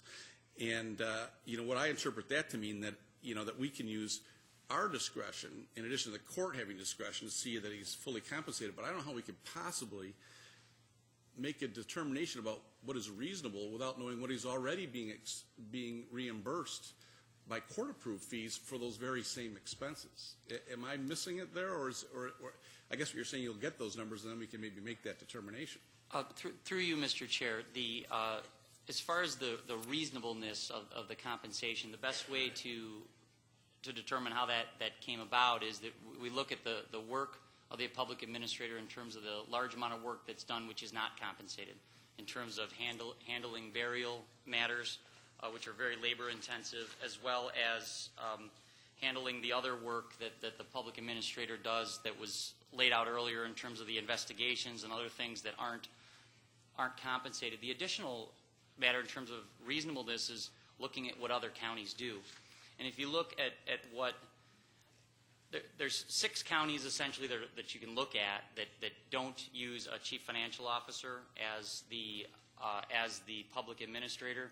And if you look at Nassau County, they have 6 employees, approximately $380,000 in expenses. Suffolk, 5 employees, $366,000 in expenses. Westchester, 6 employees, $380,000 worth of expenses. As well as in those counties, they pay a separate salary to the public administrator, as well as the fact that they could be attorneys receiving the attorney's fees. So when you look at comparing that to what other counties pay, I think that is reasonable. Okay, because it seems to me, like you say, it looks like there are, in each individual estate as approved by the court, or there are, let me rephrase that, there are 3 different ways that revenue streams can go to the public administrator, either for wage or for expenses, and 2 of them are pursuant to court review, and that would be his wages and salaries and a percentage of each estate, and also these expenses as determined by the court are reasonable. I suppose it could be arguably that if he doesn't have a year where there are a lot of court-awarded expenses on each individual estate, it may be reasonable then for the county to also help him defray expenses.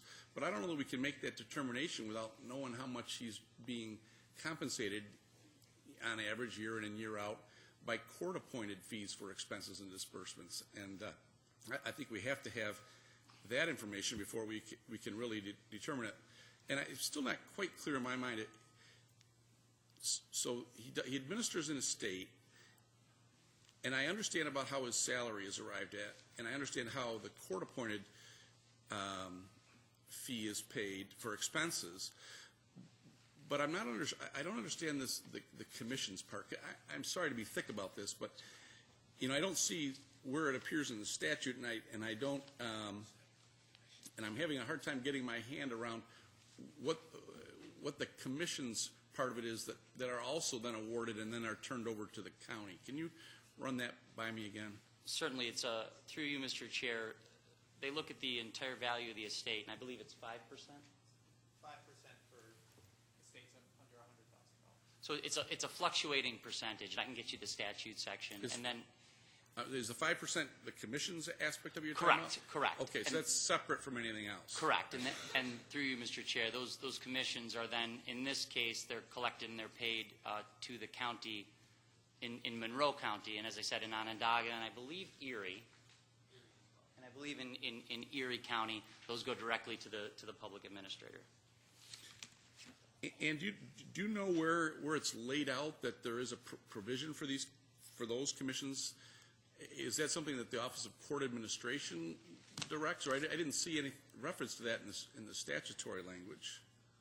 Through you, Mr. Chair, are you referring to the percentages? Because it is under Subdivision 2 under 1207 that lays out the language about commissions? One second. Yes, okay. Under 1207-2, I'm sorry if I misspoke, where it lays out who retains the commissions. And it talks about commissions permitted by law. And so those commissions that come to the county are statutorily provided, and that's separate and apart from the attorney's fees or expenses related to a specific estate.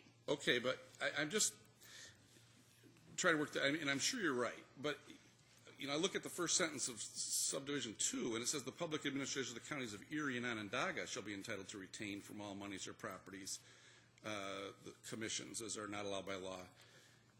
But it doesn't talk about Monroe. It specifically says Onondaga and Erie, unless I'm misreading something here. Right. Through you, Mr. Chair, that's because in Monroe they come to the county.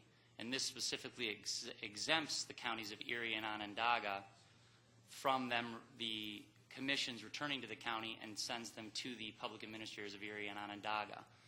And that was the point I was trying to make earlier in terms of the the best analogy to make is to Onondaga County, where the commissions essentially go to the public administrator presumably to fund the operation of the office, whereas in Monroe County, those same commissions go to the county.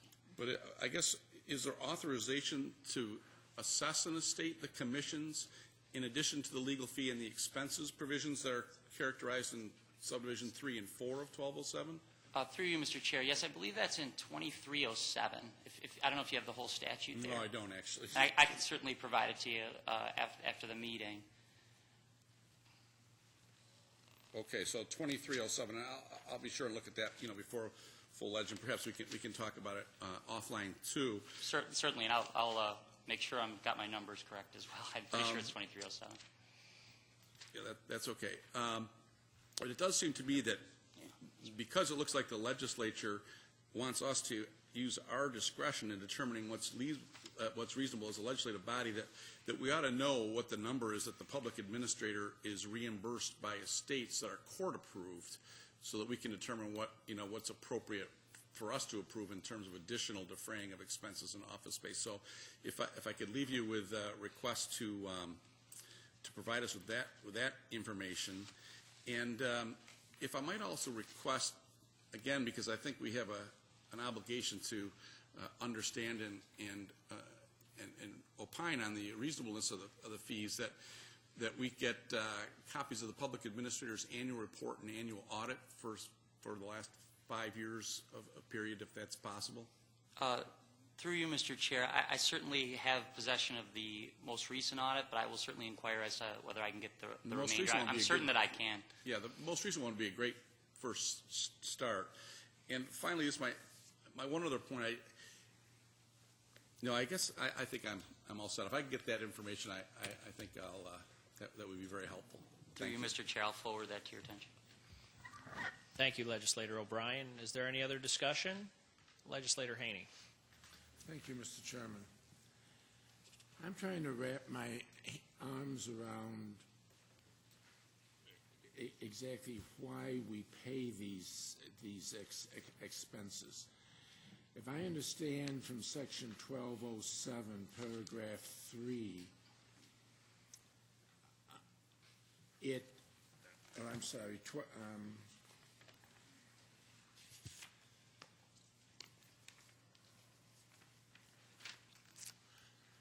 1206, Paragraph 2, that it's permissive rather than mandatory for Monroe and Onondaga to pay the public administrator a reasonable amount for the operation of his office, et cetera. Is that correct? Through you, Mr. Chair, that is correct. The word may is used. Right. I would point out for the last decade, however, we have provided expenses for the operation of the office. I understand that. And then, if I understand Section 1207, Paragraph 3, it authorizes the public administrator of the County of Monroe to, if he's serving as the attorney for the estate as allowed by the court, to bill the estate's reasonable and necessary expenses and disbursements, which shall be a charge against the estate in each instance.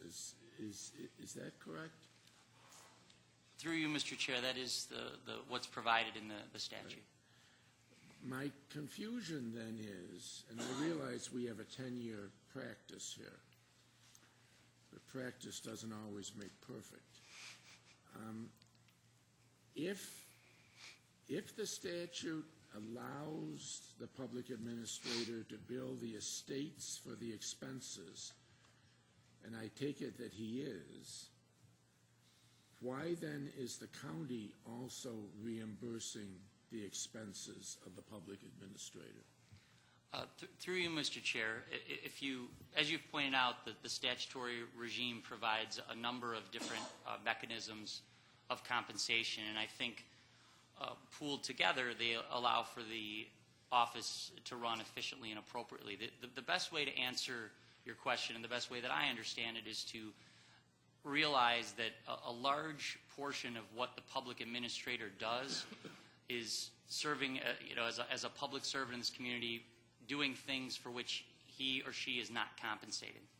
So the best way to describe it is for a burial situation, which requires, I believe there's approximately 4 to 5 phone calls per week. Actually, 8 to 10, I apologize. Phone calls per week regarding these burials, and they're very labor-intensive types of efforts, obviously, making sure that you're handling a very sensitive issue in an appropriate fashion. These are very labor-intensive things, and these are the types of things for which there are no compensation provided. In addition, the public administrator receives 3 to 4 calls a day about situations where an individual has passed away. They can't locate the next of kin. They call the public administrator to begin to process the estate and handle the practicalities of acting as an executor. They go through the process of beginning to inventory the home. They begin the investigation, and they're able to, through the process of inventorying the home, locating a will or locating information about next of kin. That's the type of situation for which there is no compensation.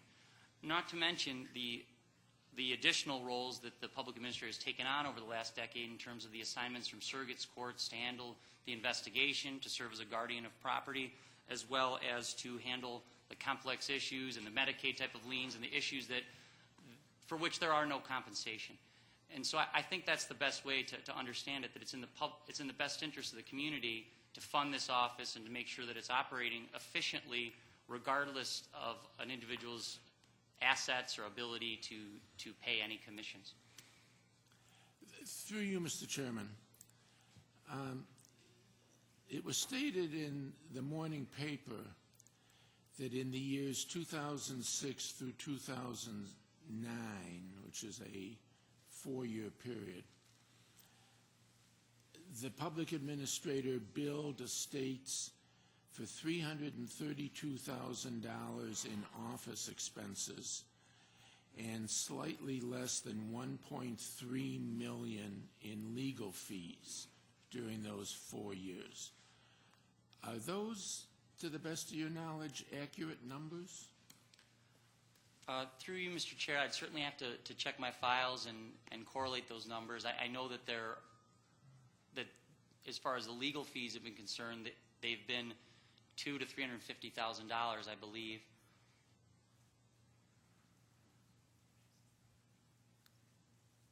Well, I guess I would...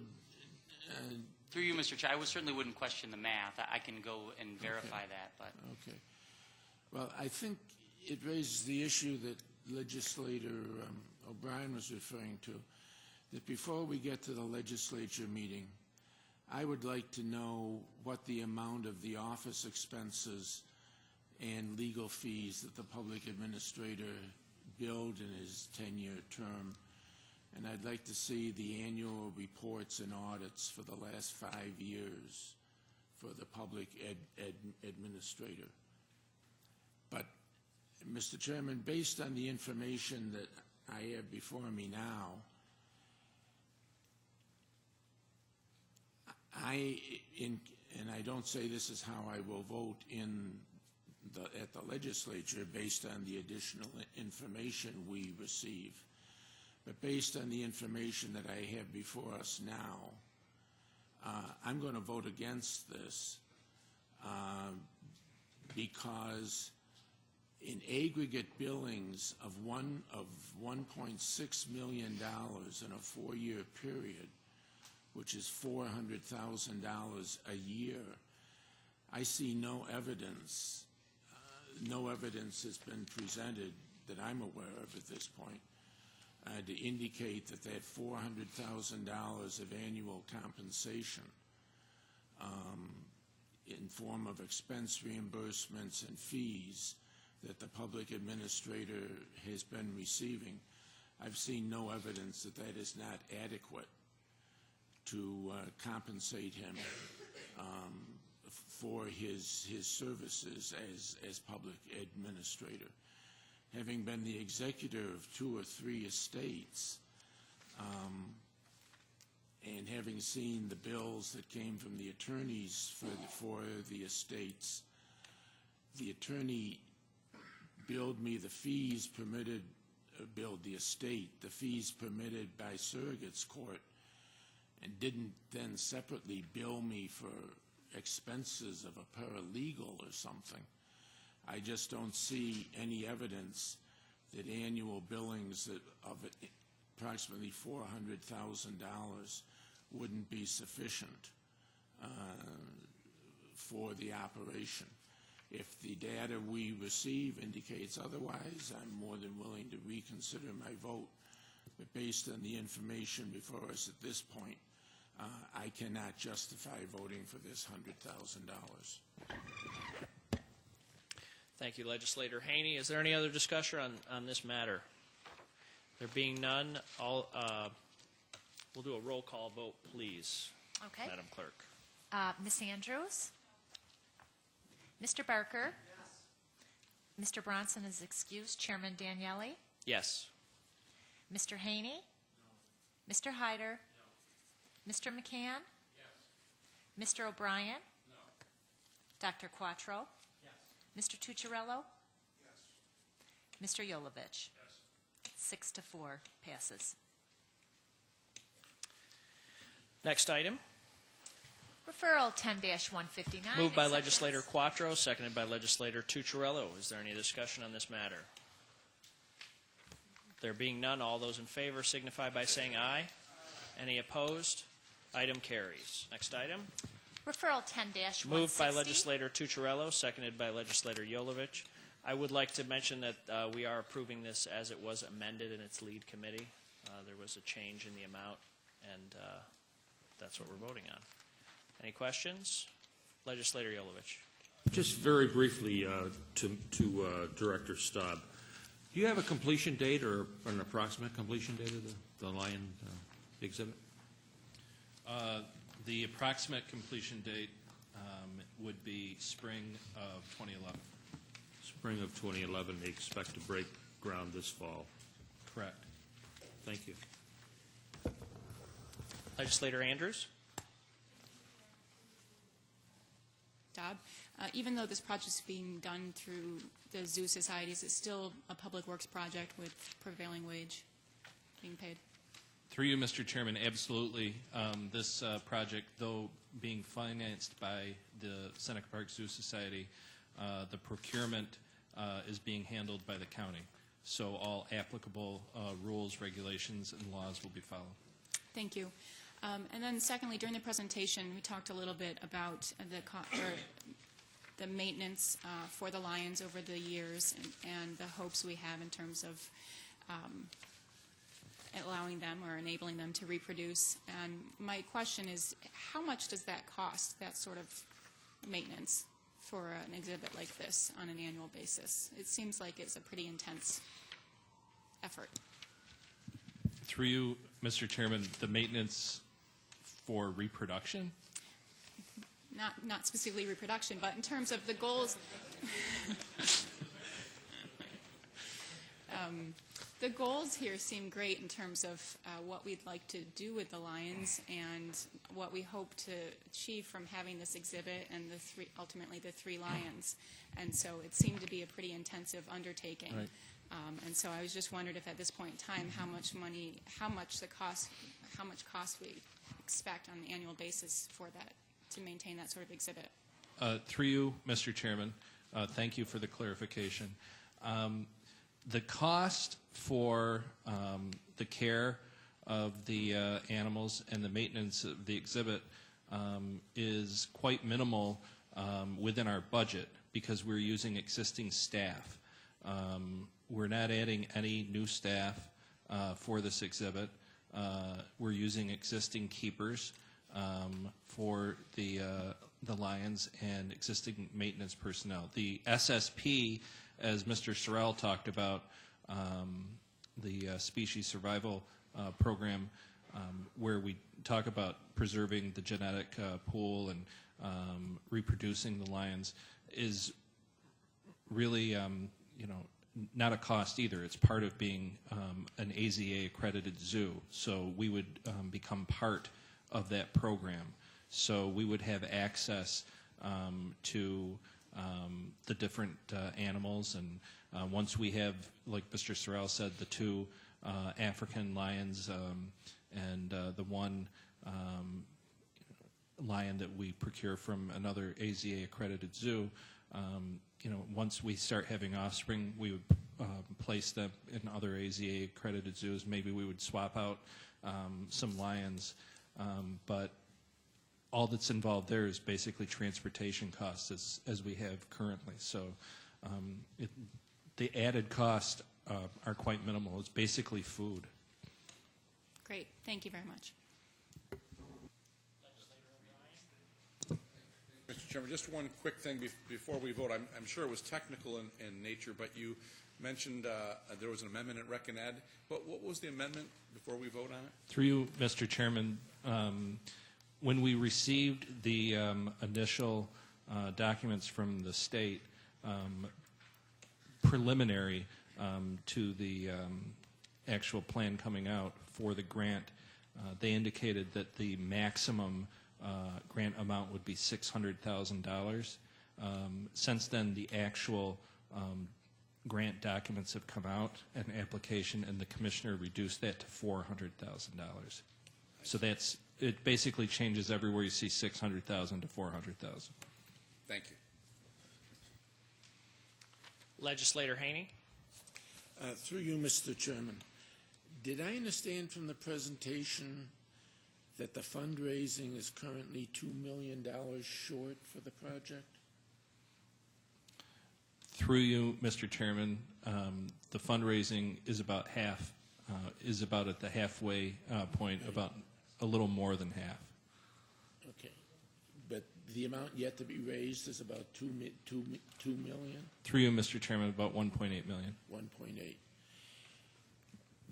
What happens when we get to October and want to award contracts if the 1.8 hasn't been raised? Through you, Mr. Chairman, in order for this project to be bid, there'd have to be a demonstrated ability to pay. Right. And we have no capital funds for this project. Through you, Mr. Chairman, that's correct. So either they raise the remaining 1.8 or the bidding in the fall can't take place. Through you, Mr. Chairman, or they get a loan. Oh, okay. They could get a loan. Through you, Mr. Chairman, that's correct. Thank you. Any other discussion? There being none, all those in favor, please signify by saying aye. Any opposed? Item carries. Next item. Referral 10-161. Moved by Legislator Yolovich, seconded by Legislator Barker. Any discussion? I almost got you. Legislator Haney. Through you, Mr. Chairman, it indicates that we're authorizing an intermunicipal agreement, et cetera. I understand that last night at Human Services, it was stated that there's going to be a corporation created. Is that correct?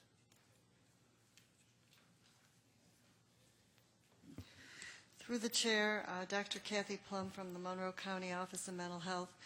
That is definitely one option that the group is looking at. When you say one option, does that mean there may or may not be a corporation created? Through the chair, I think that we're pretty agreed that we need a legal identity. We have talked about formalizing with bylaws and so on, but having a legal identity would also enable us to accept grants. What kind of a corporation would this be? Is this going to be another local development corporation?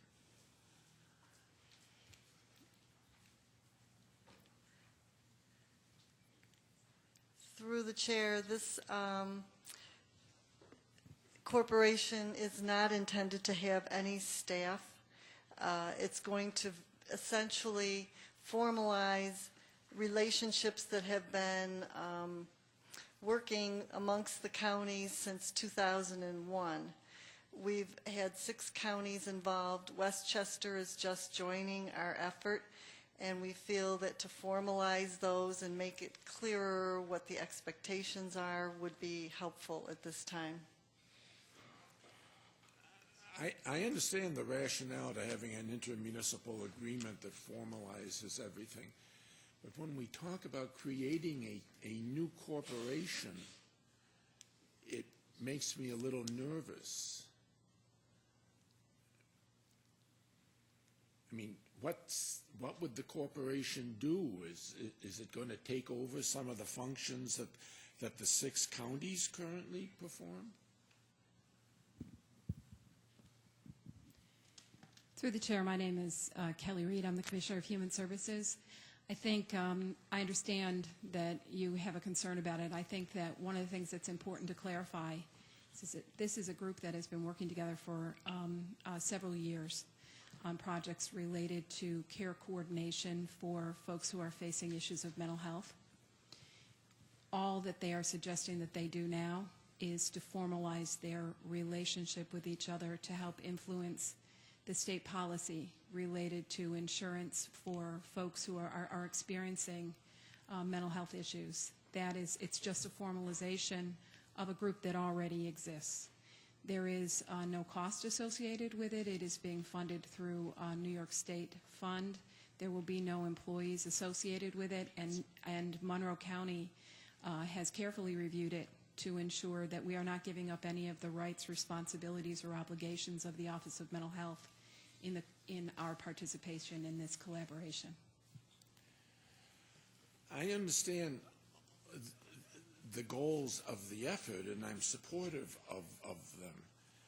But when I hear that there's going to be a corporation created, it makes me nervous. Through you, Mr. Chairman, has the county attorney looked at this about creating a new corporation?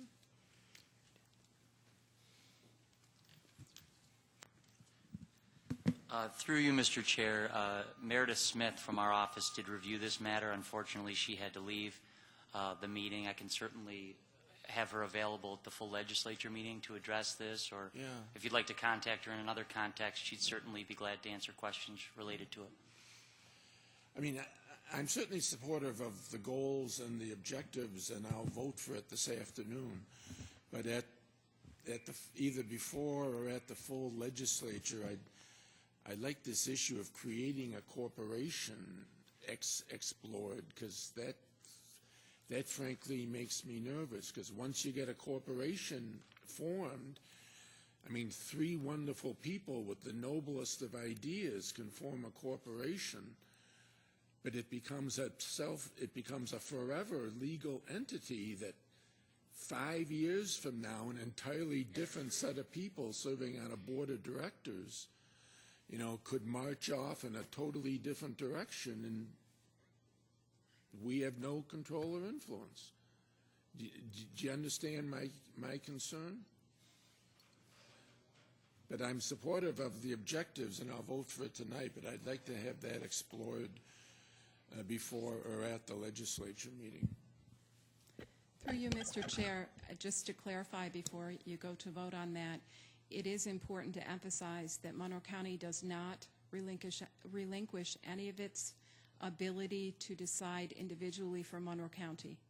And should we decide that they are going in a direction that is not in the best interest of the constituents we serve here in Monroe County, we are able to separate ourselves from it and make an individual decision on behalf of the constituents of Monroe County.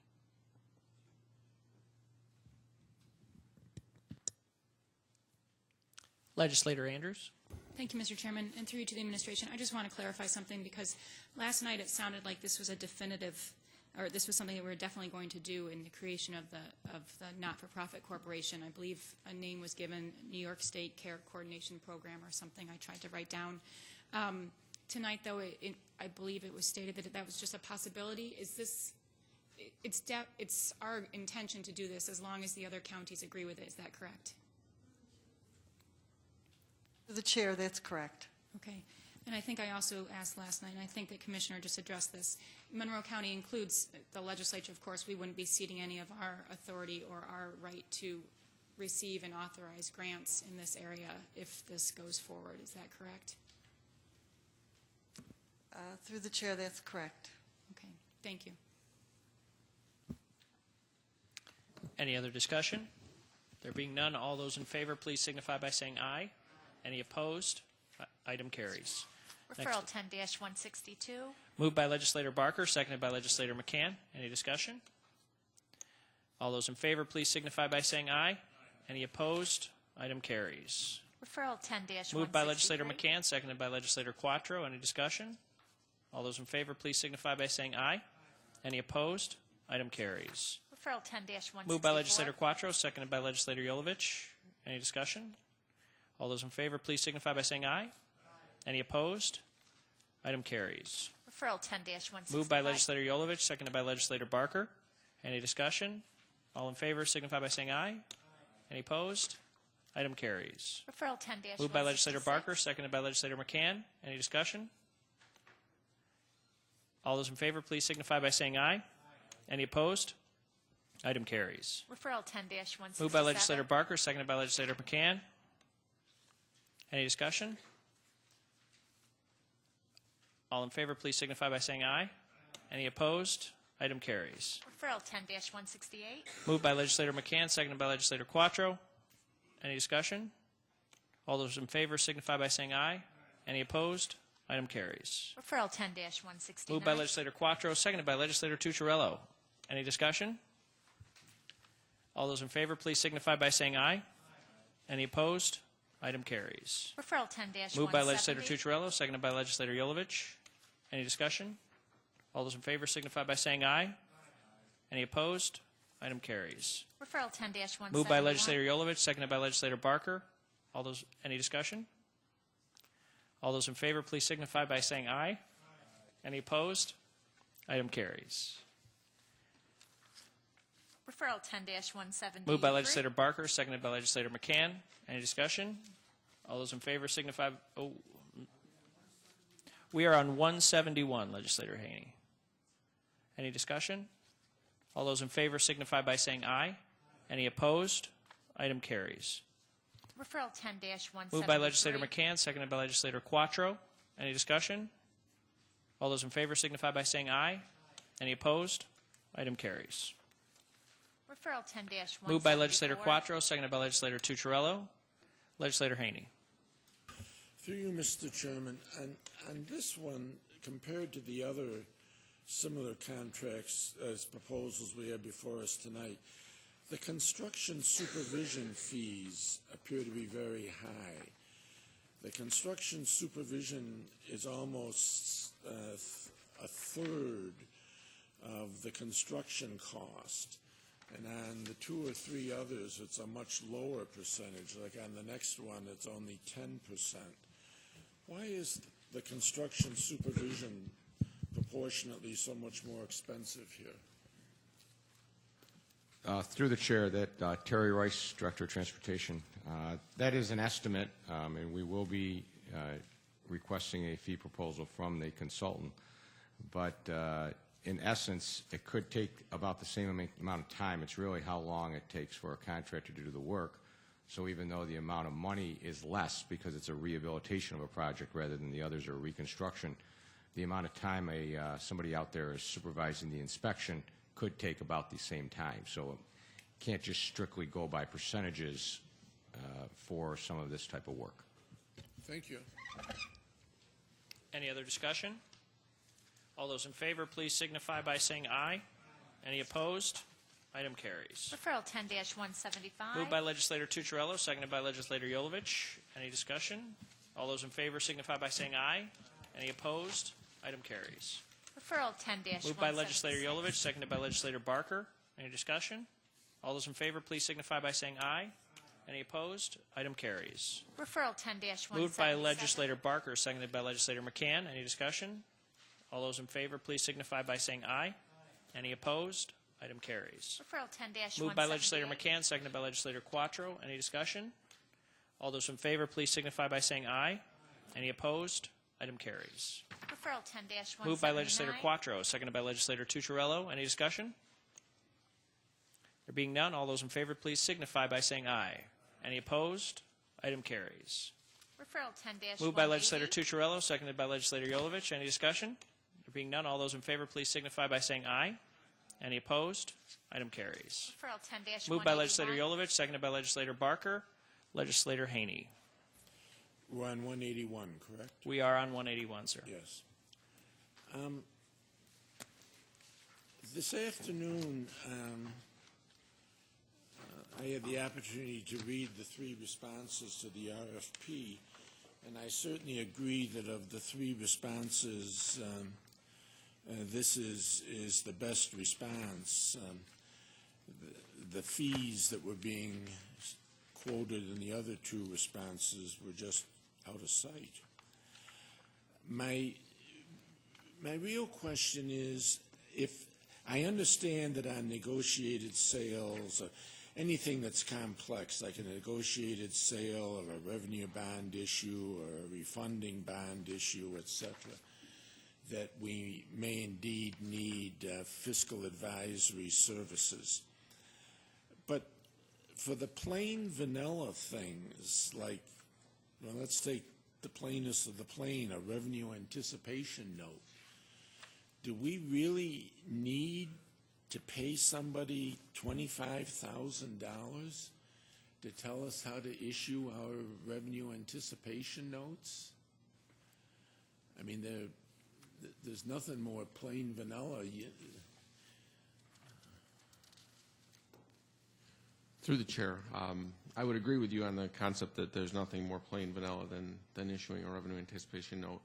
However, as you can appreciate in today's environment, the ability to be able to tap into financial advisors to discuss certain issues regarding RANds, bands, and even the general bonds that we issue is extremely helpful. And we have found under these significantly constrained credit markets that it is important that we continue to have someone at our availability. It does not necessarily mean that if we see things completely open up in the marketplace and we feel as though we don't need advice regarding a revenue anticipation note or some other issuance that we would necessarily use them. So we do reserve the right to not use them on a particular deal. This just authorizes us in a situation where we would need to do them, to have an advisor assist us to be available at a phone call's notice. What, through you, Mr. Chairman, what do we generally have? About 1 bond issue a year? And I think we used to do 2 bond anticipation note issues a year. Generally 1 at the beginning and 1 at the end of the construction season. Is that a reasonable estimate of 1 bond and 2 bands? Through the chair, that's a reasonable estimate, yes. So if I understand the fee structure, the 1 bond and 2 bands and 1 revenue anticipation note would cost us $140,000 if we used them. And I know he formally retired but was working part-time. Does Mr. Wolk still work in your office? Through the chair, Stu does still work in our office, yes. Well, that's reassuring. I saw a lot of bond counsels that asked Stu Wolk how things should be done, quite honestly. The chair, that still happens today. I can imagine. He had a steel-trap mind for these things. I guess between what I know is the ability to Mr. Wolk to size bond issues and that like, and between, I mean, we are very fortunate in this county to have a very skilled chief financial officer. I mean, between the 2 of you, I would find it hard to believe that for these plain vanilla things that we really need to be paying $140,000 a year. But you're telling me that this contract will not mandate that we use them each time, but that you would have the ability to decide yes or no as to whether you would use them? Through the chair, first, thank you for the compliments, and I will relay them to Stu as well. I do think that your estimate on the cost of the plain vanilla ones is high because I think you've used the maximum numbers that they propose, and I think what we attempt to do is drive more towards the minimum, and I think that if you talked with our financial advisor, they would realize that we're very reluctant to pick up the phone and talk to them about something before we attempt to try and figure it out on our own. So we are driving towards the minimum, but absolutely, this contract does allow us the ability to not use them for a particular sale if we choose not to. Okay. Well, on that basis, Mr. Chairman, I will vote for this. As I say, on the complex issues, I thoroughly understand why they'd want an outside consultant. But on the plain vanilla ones, as I say, I would have total confidence in the combined skills of Mr. Adair and Mr. Wolk, and I would hope that they'd use these services sparingly on the plain vanilla projects. Thank you. Thank you, legislator. Any other discussion?